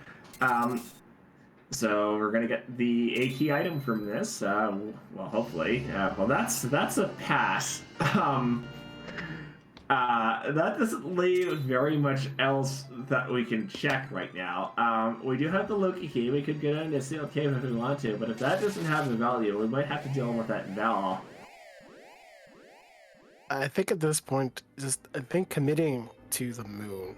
I mean, unless, yeah, I think the Luca key option is certainly worth doing, but I think it's at this point it's out of the way, and we have a lot of moon things to do. Which I mean, we have a minimum of 2 things on the moon to do. Better off to do those. Hope from that will those spots, or at least other the LST spots, will drop the cannon. But it looks like Soapbox is gonna go for the sealed cave, because that is the literally last thing to do, at least up to this point. Yeah, well, we've also got the small problem that we don't have a darkness crystal yet. So we're right. This is a case where we're really hoping that we've got a vanilla darkness crystal, because otherwise we're going to need to deal with that Val.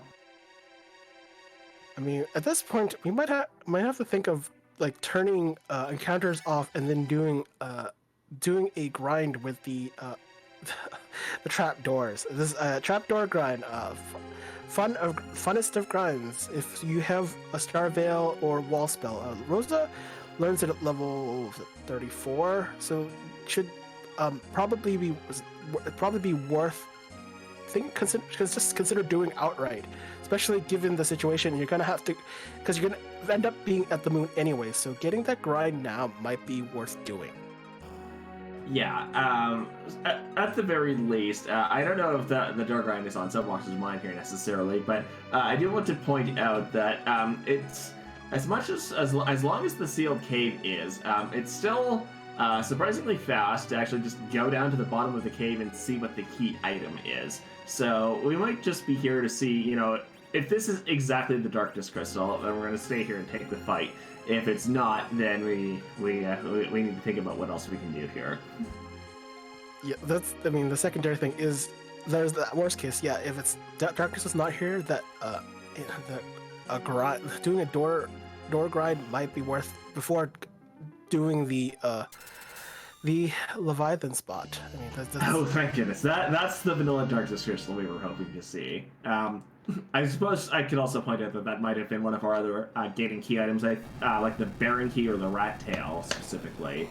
But knowing that that's and that's Water Hag as the boss. You're very glad to see Water Hag in this spot.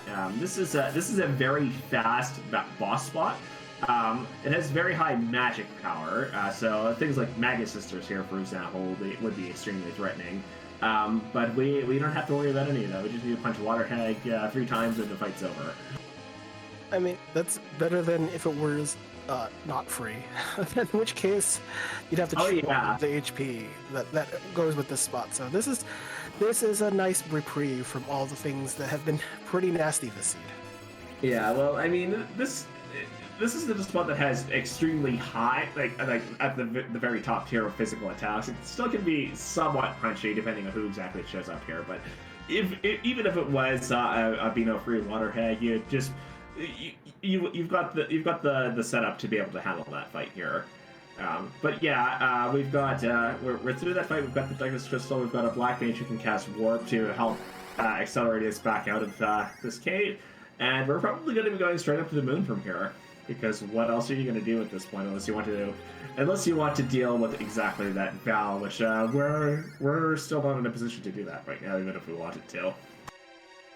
That Val spot is so uninteresting. So basically, whatever ends up being the grind on the LST should be more than enough to take on that Val after the fact. Yeah, it's just not appealing, and there's just nothing. There's really nothing of interest otherwise. Even if it was the tower key, it just isn't worth kind of the pain that it comes with, especially with the levels that Soapbox has at the moment. Yeah, like this is a little bit of a sketchy time to be heading up to the moon, where this is a bit of an odd party composition, and we're a little bit lacking on the experience side of things. So we may yet get the sticky moon situations we were hoping for when we turned on KNC for this flight set. Things we may be hoping to find, any of the free bosses that we've got remaining, which I think is limited to Dark Imps and the Officer Kaipo fight. I think we've seen most, if not all, of the rest of the free bosses here. We might be looking for just general moon grind options. We're looking for a magic boss in Cave Bahamut, because that's one of the spots which has the highest possible physical attack that you can get in a boss spot. We're probably looking for something relatively free on objectives. There's a lot that can go wrong up on the moon here. And as Fiery Blizzard is pointing out in chat, Soapbox currently has 9 key items. So we're also hoping that we're going to be able to find a 10th key item in a relatively painless spot, such that we benefit from the extra experience, the double experience bonus that we get for having 10 key items when we're clearing the rest of the moon spots. Because if we get that early enough and we clear enough of the rest of the moon, that might be all of the levels we need for the rest of the seed. Yeah, so I think cave value is one to be looked at first. Although free character first, as it's about blocking the way. Although shopping not the worst thing, but I think S Pro is on, so I don't think we'll get anything of true value. Maybe start veils. I think they may still be on the table. But yeah, this is it. That's unfortunate. Probably might check cave value first, or maybe at least the free character. If it is Cecil, there will be characters needed. Sid probably, maybe not Sid, but maybe it could be Kane that could be at the top of the list. So, hoping for one last good character before all things go haywire. Yeah, so hopefully, there aren't very many characters checks left. So hopefully, this is someone that we actually want to be taking here. But no, that's just Tella. And as much as I've been exploring the verses of Tella, unless we specifically want to take Tella for the Val fight, for example, I don't think he's getting taken here. But yeah, under these circumstances up on the moon, I think my order of operations would be likely to be, firstly, check who the character is. Secondly, unless it's exactly S Pro, which it is in this case, check the moonshot, or unless there's something specific that they're looking for, like Star Veils. Given the amount we have left to clear in the seed, my third stop would be Cave Bahamut, aka Cave Value. If I were in a scenario here where I only needed one more check or one more key item to open the seed, I would instead go directly to the bottom of the moon for item density, unless I thought that there are some circumstances in which I would do the Murasame check first before heading down to the bottom of the moon, but under most cases, I would be heading down to where there's a total of 5 key item checks rather than the one at the top of the moon here or the one in cave value. Now, if you need more than just that, as we do under the circumstances, you probably want to be doing the top of the moon checks first as well, because these are generally a little bit easier on the difficulty than some of the things you're going to find at the bottom of the moon. So yeah, Soapbox is going for the mirror spot which is also the Pale Dim spot, hoping to spike another key item for the 10 key items, good for double XP, as the Ribbon Room is the coveted double XP spot, and this isn't too bad. This spot punches averagely, although still punches hard enough to take down Iridia. Bomb Bomb, but there's a lot. The thing about Bomb Bomb is the split HP, as if you don't defeat Bomb Bomb at the HP, there's some HP reserved for all the smaller bombs. Plus, there's a 10,000 HP buffer when it comes to with the exploding phase, where it kind of puffs up and becomes kind of a beast. Although in that sequence does not punch you. That's where you need to kind of get your DPS down quickly enough to prevent the bomb phase. So this is a kind of a deceptive fight in the sense of how the boss is constructed. Yeah, I certainly want to find out. You're better off seeing Mob Mob here than you would in Cape Value, for example. But we certainly have the damage output here to be able to chew through that 10,000 HP once we reach that point. So, assuming we live long enough to actually get there, and it looks like, we've got the residual blink on Rydia. We've got Palam throwing out quakes for 2,000 to 3,000 health, and there's the tip to the start of the bomb phase. So we have we've got two actions on Mom Bomb before we in which we need to do that 10,000 damage.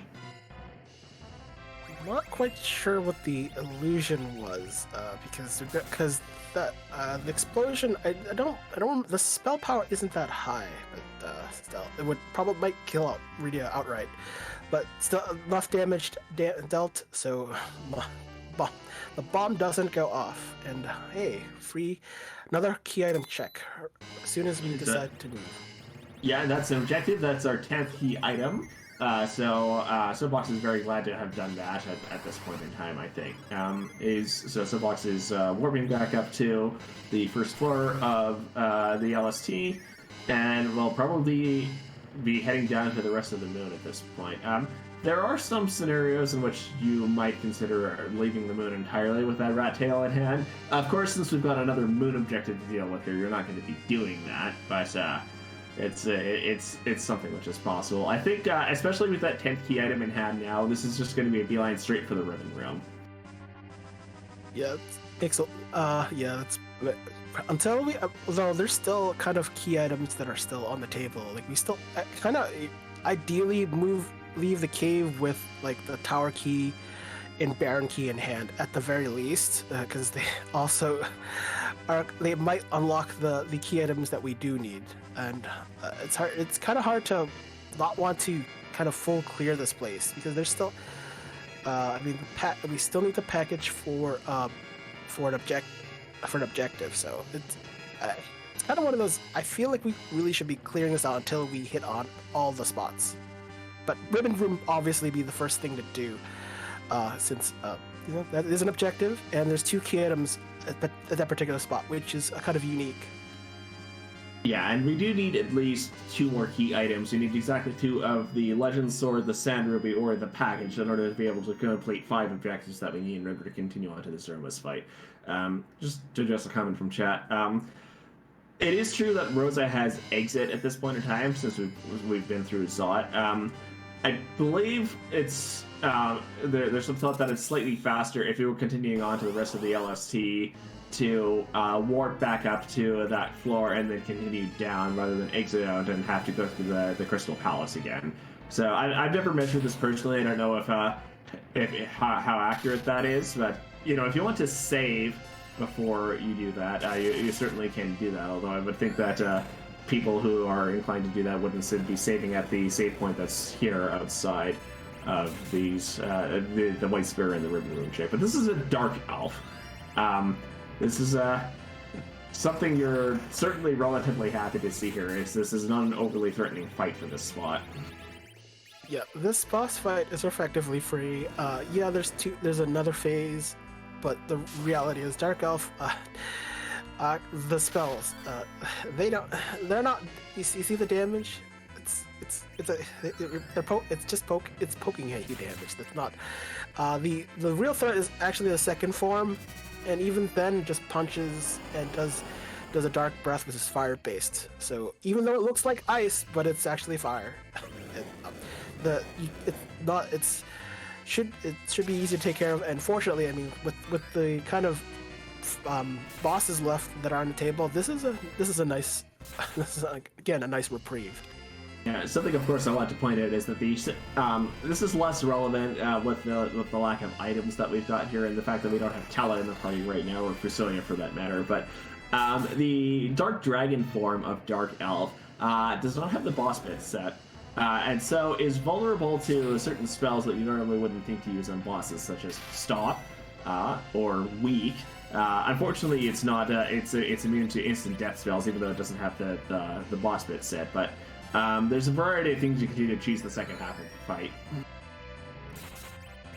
Yeah, it's one of those things. It's one of those things like, what's so special about the second form? And the boss bit is literally one of them. It does resist everything except poison, but no one bothers. No one's gonna think to poison this boss. Poison would take too long to kind of be effective, and even then, you're not waiting for it to happen. So, yeah, Dark Elf off the second form is always kind of the easier thing to cheese. The only thing that isn't as effective is trying to use holy magic, white or meteor, as those will actually heal the second phase, unfortunately.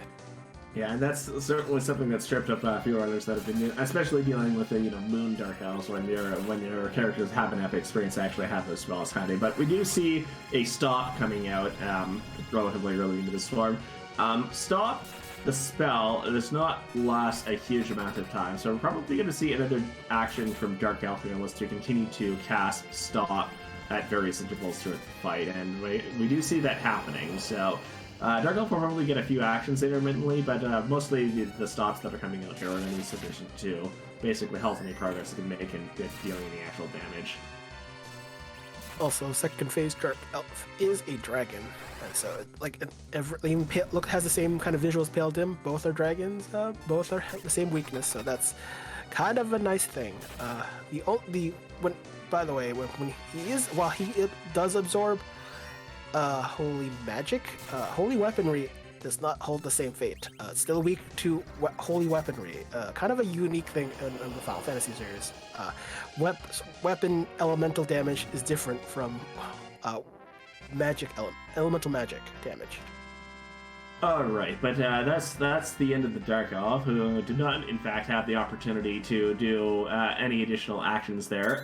So that's Soapbox to the room, picking up another objective, picking up a Tower Key, and most importantly, picking up the Legend Sword. We are now exactly one key item from Go Mode. So, yeah, there's a few different things you could do here. I think what I would be inclined to do, possibly, probably, is stay here on the moon, see who the additional bosses here at minimum, and to take the fights mostly for experience, but also because we've got the 3 key item checks remaining in the LST here, the White Spear Altar, which Subbox is now approaching, the Masamune Altar, and the Crystal Sword Altar. And so that's an Ogopogo here. Better here than its vanilla location, I would say, but this is a bit stinky still. It's not too bad otherwise. Having Cure 4, I think, at this point, so this should kind of mitigate most of the effects of the double big wave, which is kind of the key thing.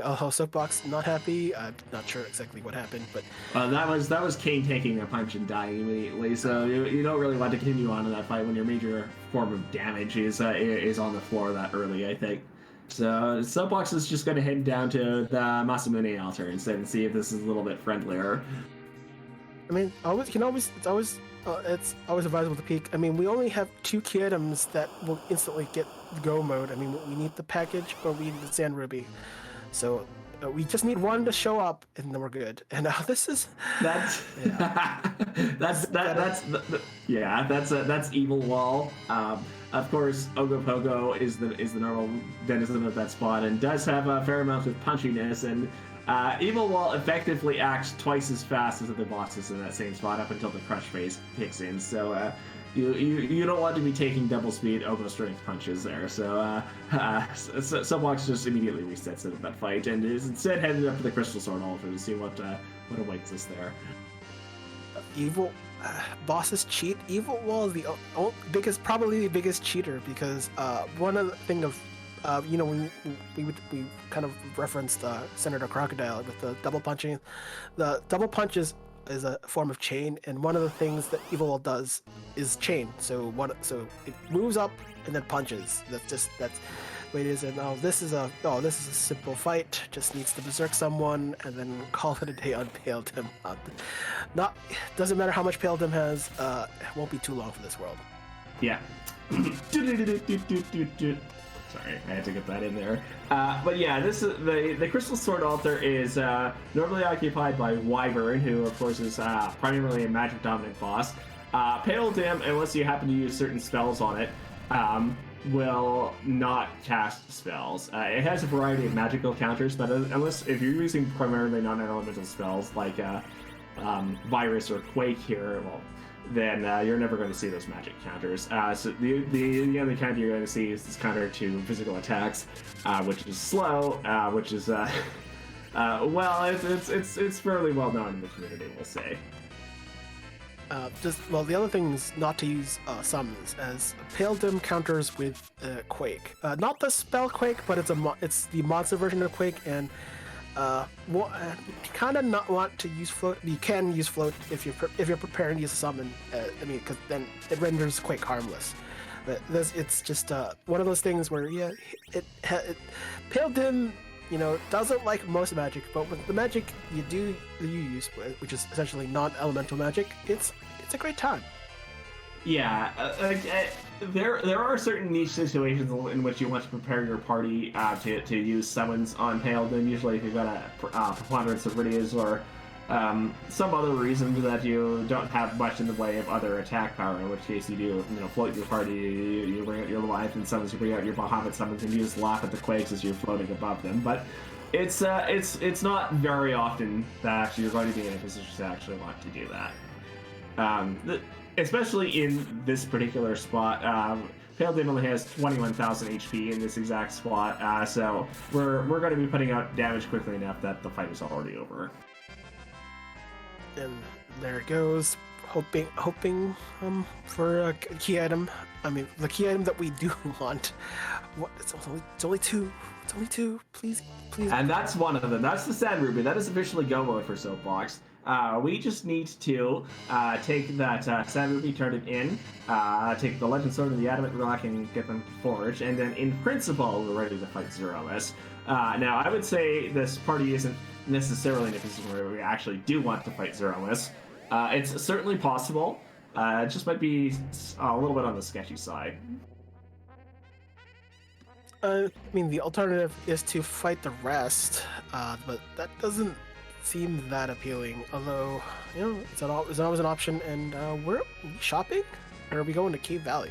There's no. I think that was a kind of probably thought wrong. And yeah, probably going back because definitely going to turn in our objectives, especially Forge, hoping for something decent.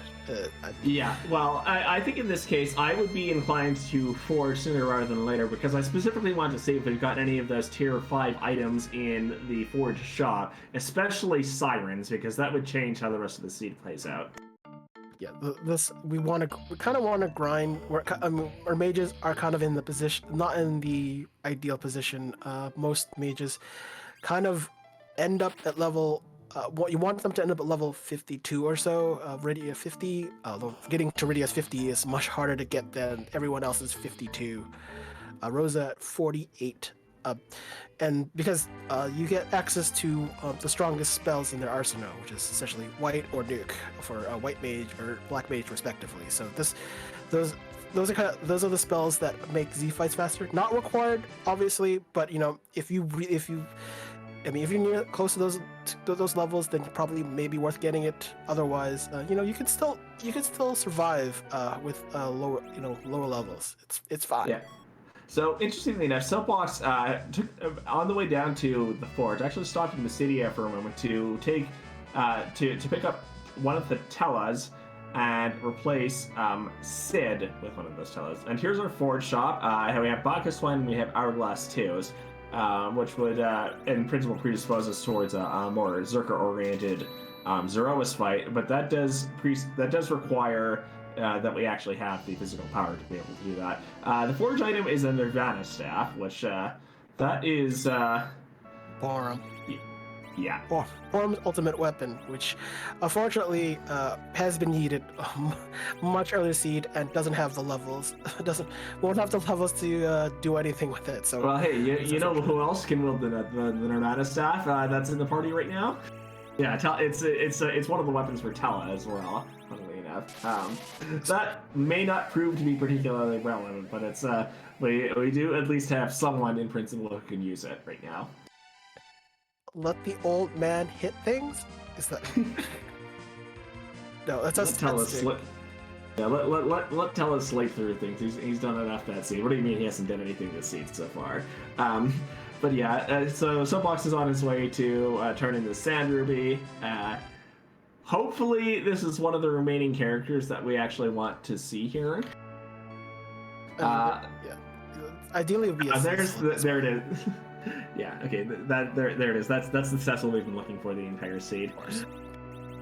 Who, of course, it does not have the levels to be able to do anything. So the question remains: do we take the Cecil? Do we attempt to figure out a way to get him up to the power where we can take on Zeromus, or what else do we do here? But that is the 5th objective on the board for Soapbox Gamer. We do have the crystal. We just need to figure out how we're going to be defeating Zeromus today. And Soapbox says it's too late in the seed. I don't want to spend time getting Cecil up to scratch. He's gone. That makes it super interesting because ideally you would need more berserkers. Even hybrid might be more effective than a mage party at this. Well, without the levels. So, but the hourglasses were purchased. So I don't know how many sirens were already obtained throughout the seed. I think it's going to be it might be do 2 gold dragon fights on the moon just to get the XP. I mean, I think that's where the density is at this point. Well, Soapbox is headed back to the whale. That certainly signals intent to go back up to the moon here. So yeah, that might be what we're seeing here. You might be seeing, take those hourglasses and go fight some gold dragons. But no, that's Soapbox talking to. Going on to the giant, we as Fiery Blizzard is suggesting, we might actually see a mini D machine grind here. The hourglasses make that unlikely, I would say. Maybe we're going to see a Mac Giant grind instead. Huh. It's an interesting decision. I mean, I understand D machine, but I don't. Then the hourglass. I mean, makes sense to finish off a battle, but that was was that 5 set? That's way a lot more than we really need. But hey, you have the money, not much to do with it. You might as well. Okay. Well, we'll see what Soapbox does there. This might be as our restreamer is saying in chat, as I was about to say myself. It's possible we've got a free boss on the first boss spot here, or at least a boss that this party can reasonably take right now. So you go there, you look first, you see who the boss is, see if you can get some experience out of that. If not, you've got some other options. And we might even just see a reset back out here. Maybe the intent is just to see if we've got something on the giant that we can do, and if not, then we go back up to the moon and take those gold dragons. Okay. I mean, it's an interesting decision to peek. I mean, I'm all for something, and Ruby, boy. At least this is a relatively low magic spot? Question mark. You're going to have a very difficult time with this if you're dealing primarily on physical attacks here, though. I mean, I'm not sure if there's an Icebrand or Blizzard on that stack, and it looks like that's a no. But this is interesting. There is no this spot. There is 0 magic dispense to speak of. So all the ice you can pour on Ruby, except for when he's in his cape, will be effective. So this might be longer if the ice 3s are mistimed. Yeah, you can see, normally Ruby's glares, depending on where you are in the fight, are enough to just, knock out a character instantly. Here they're barely like 13 or 1400 damage. And we've got, in the context of that Val fight earlier, we were talking about possibly having Tella on hand for a second Blink caster, so in principle, all we really need to do is sit back, blink up our characters, have Kane jump on things to be able to deal damage, have our black mages just cast ice spells at the appropriate times so that they don't heal Ruby for 3,800 health, and deal with glares as they come out. It's going to take a while, but it's quite doable. I mean, this spot does have interesting kind of XP distribution. There are the element spot. There's two physical bosses, even though we see visually four. They're two monsters split up into two visuals and have their own phase based on the HP left, based on the script. So it's a very unique spot, and which also means that this spot has the most HP outside of Z, having the boatload of HP, and with certain bosses on this spot, they can be tough just because the over HP is high. So when we talk about Turtle, King Nazo, just the Turtle, he becomes super devastated at this spot because his wave is dependent on the boss's current HP, and having that much HP leads to a lot of damage. So, because you normally have two enemies in this spot, and their health totals are more than 32,000 for each of the two enemies that make up the fight, so, well, more than 33,000, I should say, even. But it's such that most bosses, single bosses that appear in this spot, the amount of HP that we would attempt to give them in the spot is actually more than the Super Nintendo can actually recognize. So it basically caps off at 65,000 health for most individual enemies that show up in this spot, which of course is the highest amount of any in the game. Now, if you've got a boss like D-Lunars here, or Dark Imps or something like that, you will actually have the originally intended total that's divided up between the two bosses that make up the Elements fight. So we can at least be glad that this is not one of those fights. Yeah, the sum of all boss HP, it's a lot. So I think Soapbox is being creative, trying to get some Ice 2s down. I'm wondering, sometimes, especially for this, sometimes you just want to use generic spells, or if you really want to, use Fire 3, because one of the kind of cute aspects about Ruby is if you try to burn him, even though he still takes damage, he will use Life 1 on all your characters, which is sometimes what you actually want after a glare. It's one of those things that Ruby does because Ruby is Ruby. Yeah, and I've certainly seen Ruby fights that surround basically having, casting fire on Ruby at the right time, just specifically to provoke that Life 1 counter and keep our characters up and keep us going through. Usually you get that in circumstances where Ruby's not otherwise threatening, so this actually would be, funnily enough, a good opportunity for that, especially if you've got Tella, who's not otherwise doing very much in this fight, although we probably don't want him getting levels here, but you could have Tella, sit there, cast fire on occasion, take a nap when he needs to, and otherwise be through that fight. I think that was a misselection. That looked like a misclick. We don't have any reason to be casting Cure 4 on Ruby here.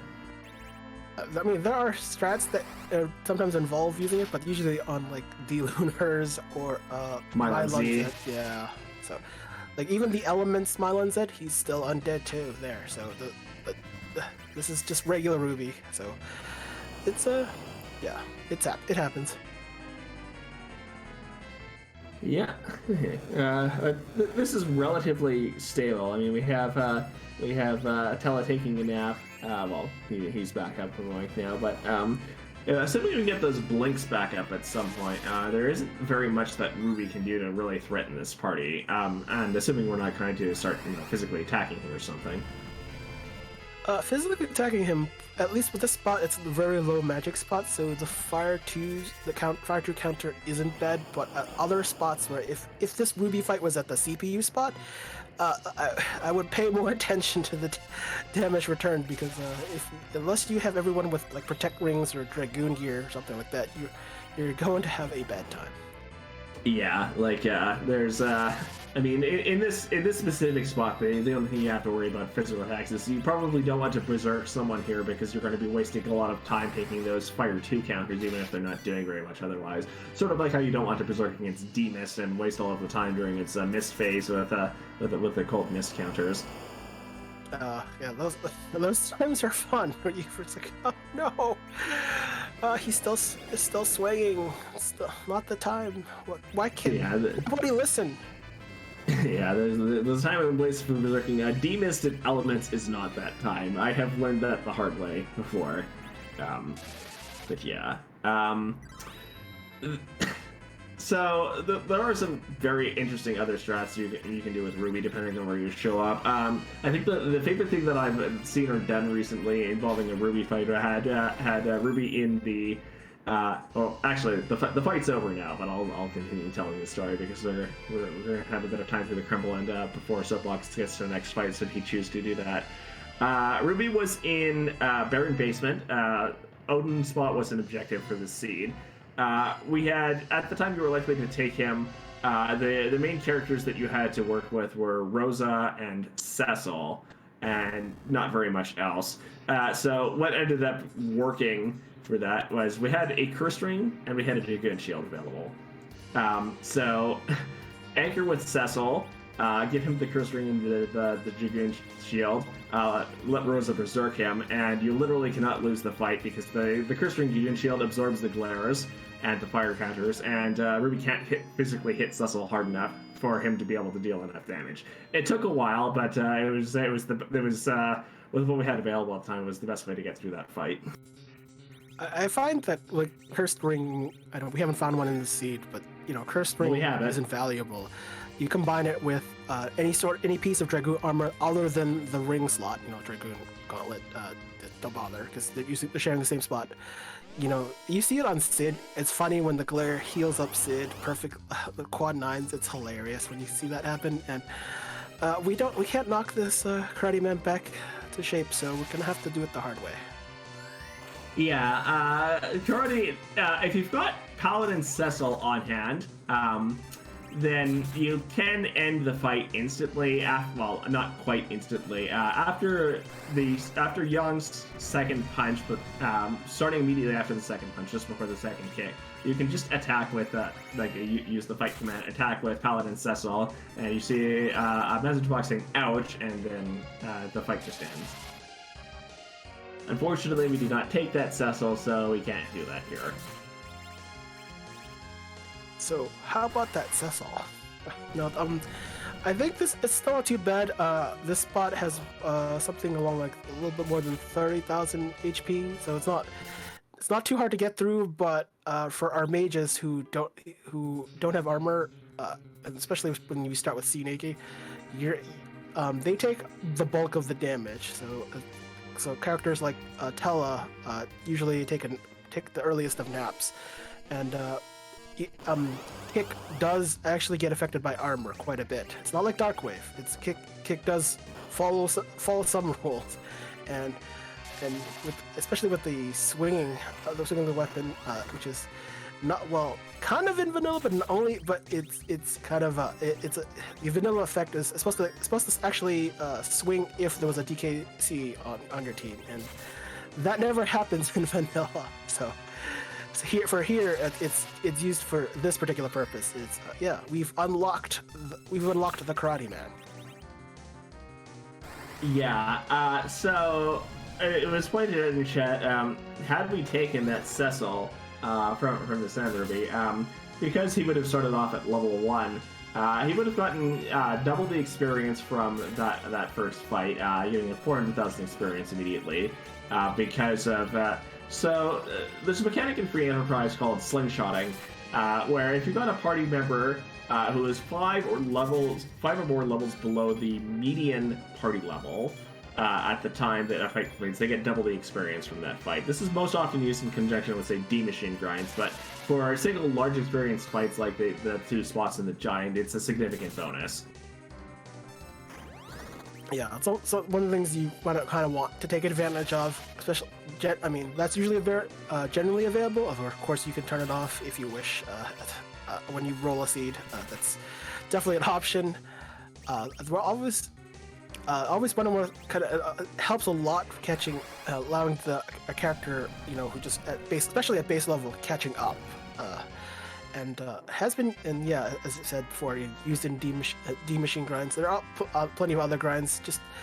And look, White has been learned, and New Kid is online. I don't think Rydia is at Nuke, but yeah, unfortunately, it falls a little short there. We might still have a siren somewhere if we really wanted to get ourselves to that point. But we are going to get another character here. It's probably too late to actually take another character, given that we just got 500,000 experience for everyone, which is a little bit unfortunate because that's Edge that we get here. I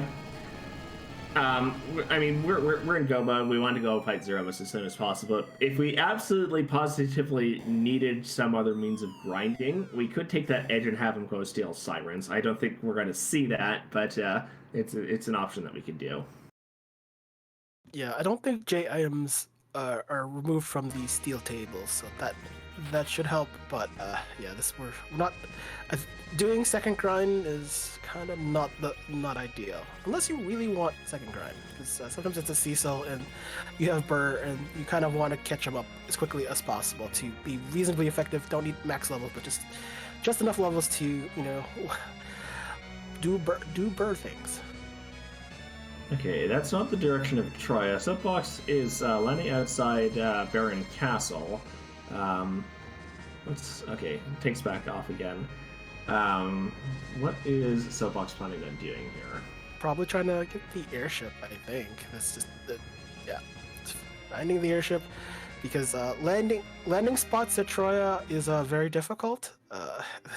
Not just there, but especially if you leave the Falcon there. Which has Soapbox intentionally did not leave the Falcon there earlier, as we pointed out. So, I mean, if you're planning on going to Troya, you could have just taken the whale directly there. But Soapbox is landing outside of Troya. This might signal the intent to go and fight Zeromus right now. We do have the pass in hand. So normally the pass door in Troya leads to a special dance hall, but we wanted the pass to do something else in this game. So the pass actually unlocks a shortcut that takes you directly to the Zeromus fight. But it looks like Soapbox has changed his mind and is going to do something else first. Maybe redeem the pigtail?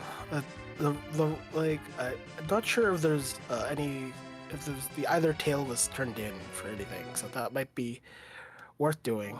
But I think right now maybe looking for a shop for some items. Oh no, switching out the Tella as he gained levels, and we don't want a high level Tella. Yeah, okay, that makes perfect sense. You get the Tella's levels as low as possible, so that generally in the Zeromus fight, you want your agility to be either as low as possible, or at one of a few specific, or immediately above a few specific values, those being 28, 42, 56. Although the circumstances in which you see a 56 agility anchor in the Zeromus fight are few and far between, which has to do with relative agility reasons. Those are the breakpoints at which Zeromus's relative agility changes. But that appears to be the only thing.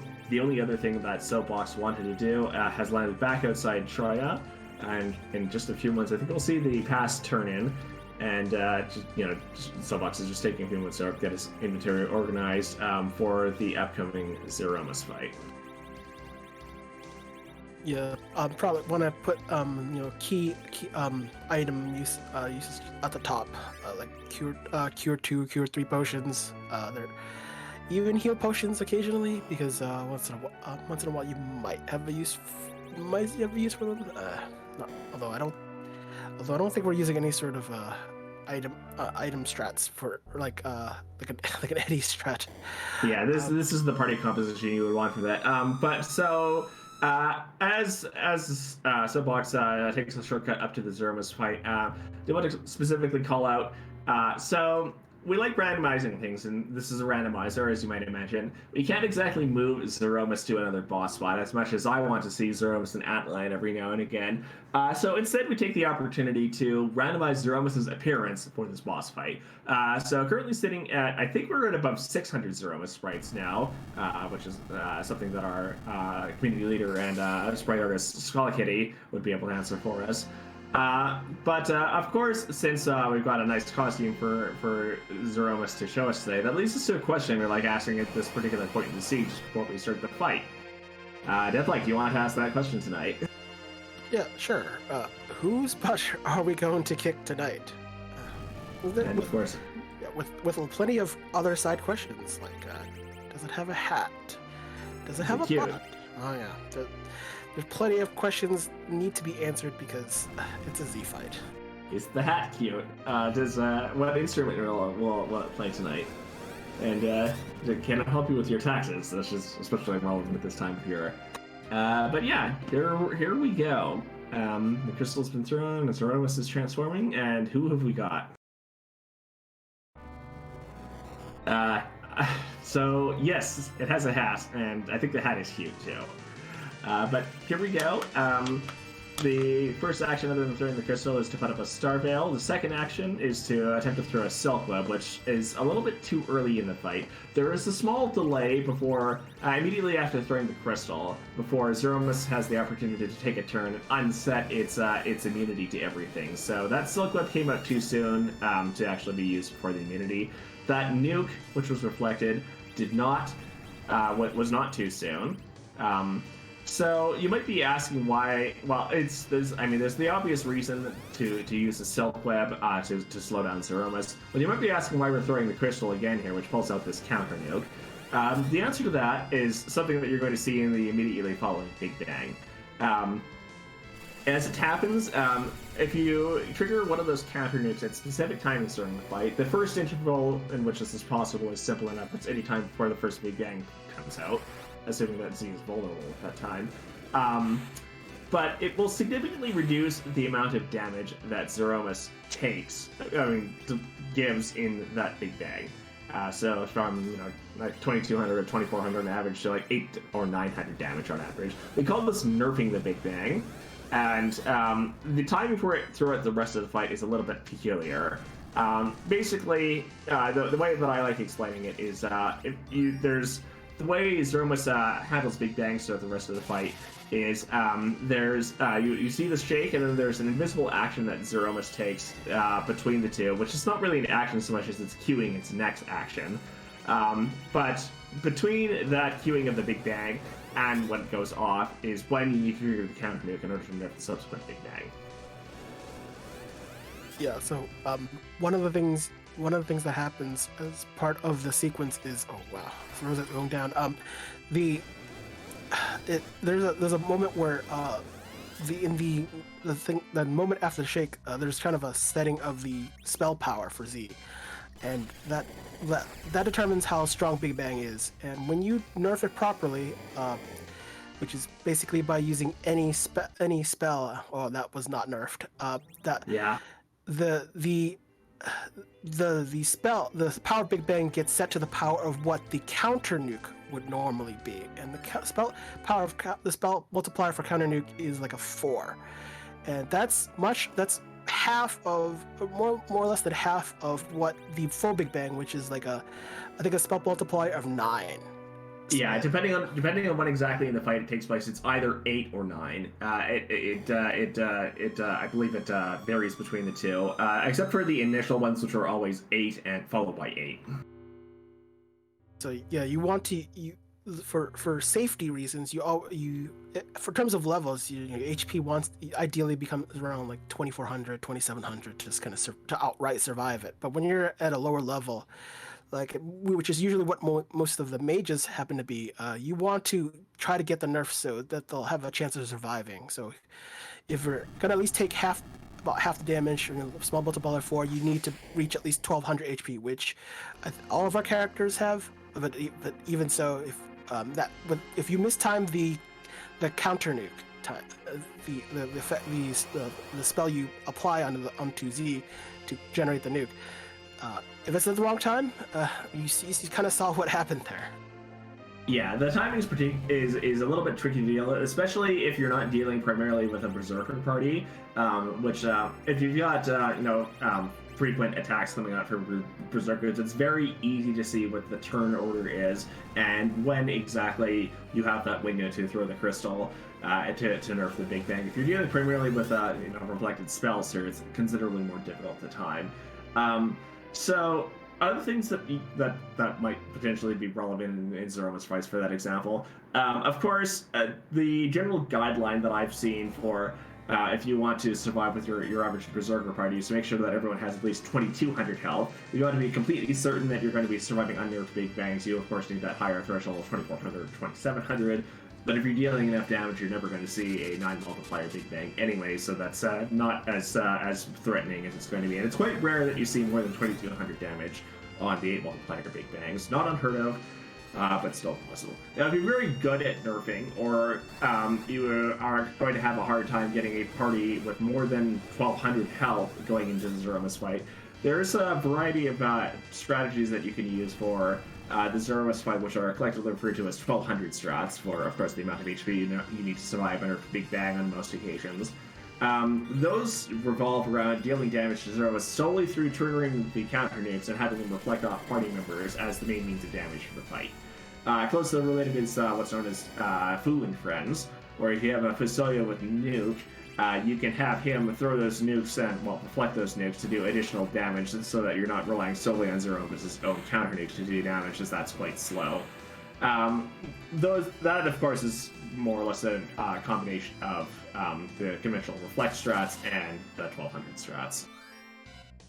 Yeah, I'm usually in favor of trying to get a silk web or 2 slow casts onto Z. You need it's two slow casts because it's kind of it's interesting how the game designers decided how slow and fast works. So, but you need to apply 2 slows, and that slows down Z by half his normal speed, and that can make a lot of the Big Bang nerfs a much wider window to try to take advantage of, because sometimes just enough speed might be enough, and another strong Big Bang. Yeah, another unnerved Big Bang. Fortunately, all of the right people survived this time around. Rydia is not actually contributing very much to this fight, as she doesn't have nuke. This is really the Rosa and Paladin show. So if you're wondering why we're reflecting spells on Zeromus, the immediately obvious reason for that, of course, is that reflecting spells doesn't trigger the counter nuke. So there's a bit of an interesting evolution to that, which forms the basis of what we call reflect strats, which is much as you don't see the counter nukes come out as a result of reflected spells, it is in fact the case that nothing counters a reflected spell, which is very interesting because Zeromus is one of those enemies in the game that's supposed to have more than 65,000 health. Of course, as I mentioned earlier, 65,000 health is the maximum health pool that you can have for an enemy. So in fact, Zeromus starts with 61,000 health in this version of the game, and is scripted when you deal direct damage to Zeromus, that would take him, I believe the cutoff point is under 14,000 health. Instead of getting a counter nuke, you instead trigger a script that refills his HP and moves him to the next phase of the fight. Now, if you deal reflected damage below that 14,000 HP, of course, that's a counter script, it doesn't counter.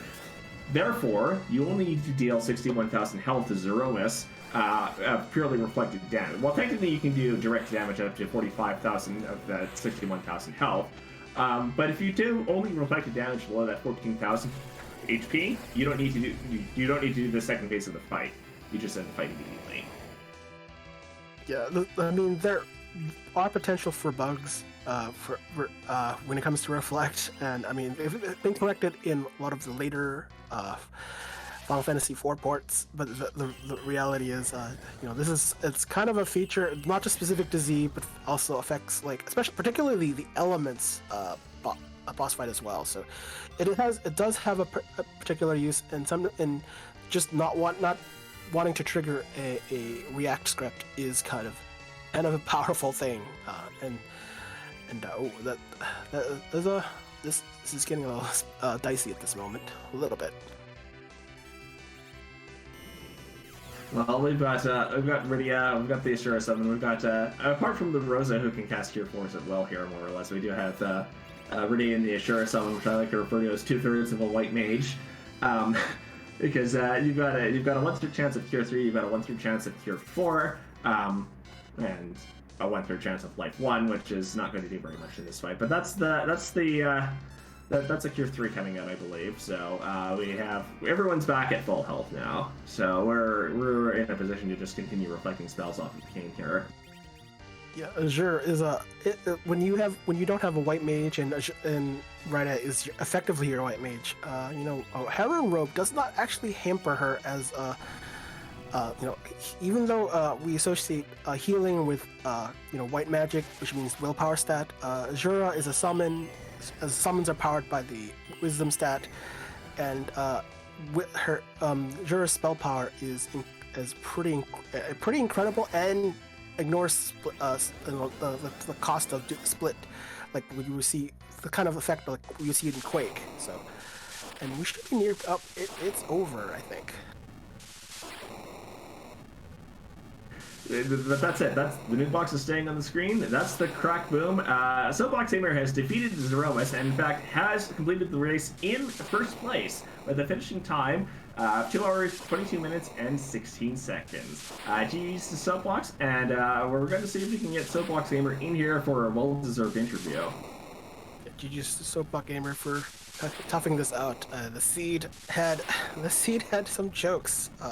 Some vanilla, some nasty in the form of Val. I mean,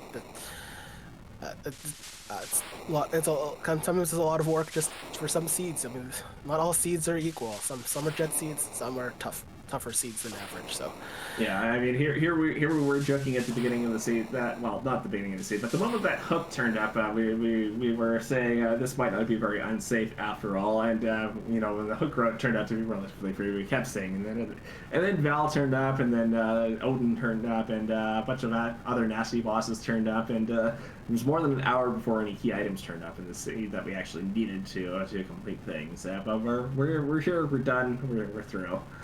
We can put this behind us now.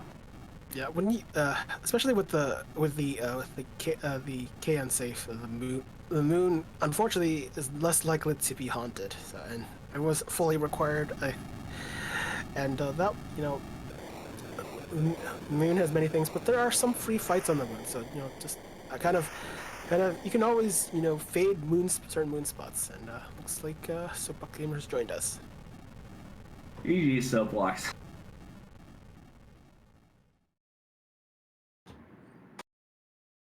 If you are talking, we cannot hear you. How about now? Yes, now we can hear you. GG's on that. So, yeah, as much as KN Safe didn't hit this time around, I would have to say that was certainly as much of a slog as we would have expected it to be otherwise. What do you think about that? I have a special folder for seeds like these. It's called Dumpster Fire. Did you enjoy the dumpster fire? Well, if you like burning for about 2.5 hours, sure, why not? I mean, these are seeds that basically, well, I mean, they call a building character. To me, it's basically how much patience you have. Well, I mean, what are you complaining about? We had a perfect.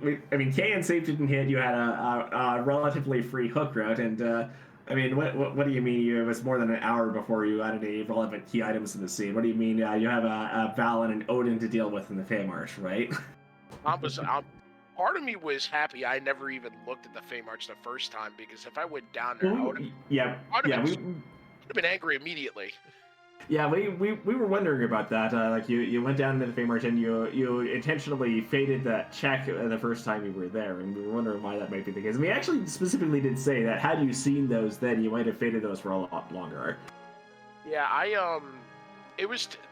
my reasoning was twofold. I didn't have a party that I probably could have outsped either spot, or even kind of anchored down to handle it. So why bother myself looking at it when I have 3 other things I can look at? I think by that point I had already cleared Dwarf Castle. I had I had the harp. I had a couple other things I could look at, so I wanted to knock those out first before I had to start banging my head because I'm sitting there thinking to myself, if I narrow it down to the Fey March again and I have to walk down here, there's probably going to be something I don't like. And when I walked in there, I couldn't have been more right and wrong at the same time. But of course, Odin's holding what I need, and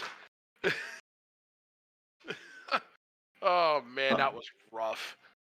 And there was, Yeah. we're fortunate for that. I mean, who, the Val was the more annoying one, and so I think having Odin having it probably wasn't not the worst thing. You had enough DPS, and that was definitely good, considering the spot you were in.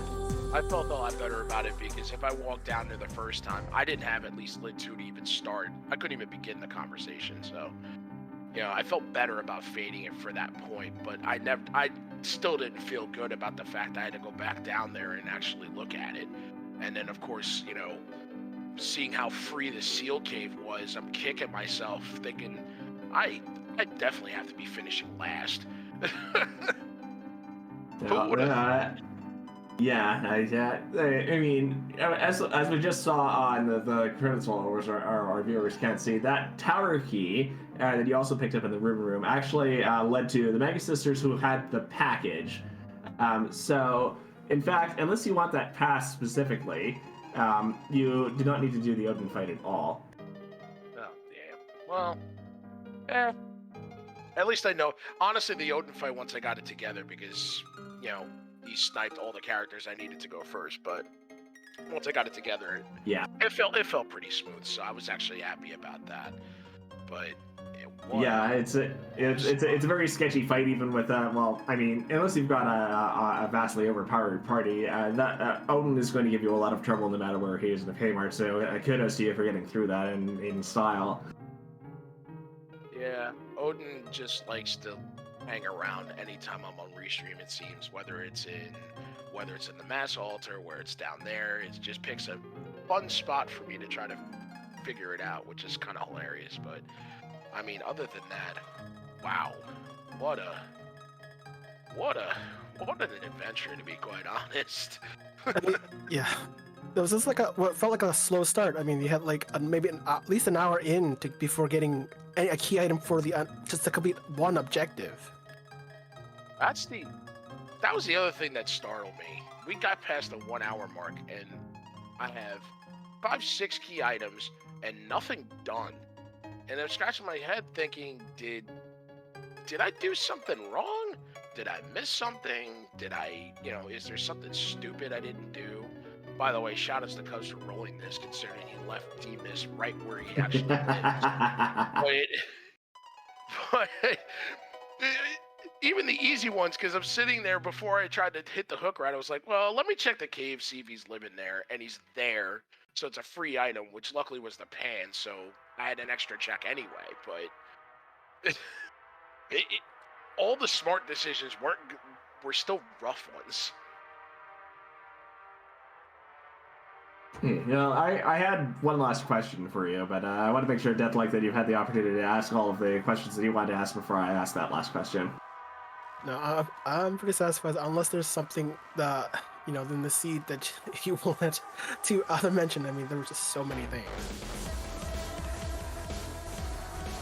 Oh man, whether it be Ribbon Room, whether it be Oko and the White Spear Altar, I passed that thinking, I don't want to waste time with this after I flew to the I'm sitting there, I'm like, okay, no sirens, no nothing. What can I do to grab more experience in them? And then it just narrows down to, I gotta really go through the giant with this nonsense. Fine, give me my 500k. And I walked in there, and of course, it's not fun either. Well, doable, even if it's not fun, at least. Well, yeah, but, it doesn't help when Karate decides to hit people in the back row that need experience. And, of course, it's so beautiful coming up 2 to 3 levels short for Rydia for Nuke. I seem to do that all the time. Yeah, it happens sometimes. Anyway, so the last question that I mentioned for you is, what do you want to see next in the Pink Puff League? We've certainly had a variety of interesting things, but what would you most like to see from the next flag sets that we put you through? I mean, thinking we're probably getting close to the end of the league, so. I mean, my answer is probably the same as before, and Asuka's ramping up to that point. It's going to be possible tournament flags you're going to see, and from this point forward, it's kind of what you're looking at now. Like this one was just a beautiful disaster, which was well done. But I would submit this saying, hey, can somebody else show me how to do this better? Because these are definitely seeds like that. But I think we're going to ramp up the tournament flags at this point, and honestly, with the league, the way it's gone, with everybody that's been racing in here, they're ready. Everybody's been getting better at an alarming rate, and this is season 3 for me, and I'm having trouble trying to keep up at this point. And I have more experience, and it's just, I think it's time. It's time for something. It's time for the Roundhouse tournament flags and actually go nuts. I can certainly get behind this. Thank you for agreeing to be restreamed today and sitting through that. And any last words you want to send us off with? Again, I appreciate the Restream crew and everything you guys do. And anytime I'm able to get restreamed, it's always a pleasure and a privilege. And I love everything about what everybody does on this channel. And GG's to everybody else. And I'm going to be watching, hopefully, everybody, everybody finishes up, regardless of what time it is. This is definitely a seed you're going to learn a ton from. And with that, GG's to everybody. And GG's to you as well.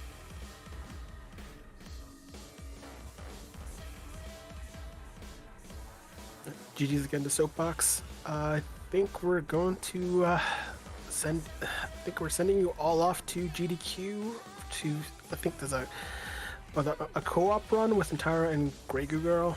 And there's a community race tomorrow at 10 p.m. Eastern. I think it's the Friday night community race featuring the Potion flags, second edition. So that will be worth watching, because that will, most of that will make up the flag set for whatever the upcoming league will be. All right, thank you all for sticking with us for this gem of the seed, and we'll see you all tomorrow evening over on Free Enterprise 2 for tomorrow's community race. So see you all then. Have a good evening. Yep. See you all next seed.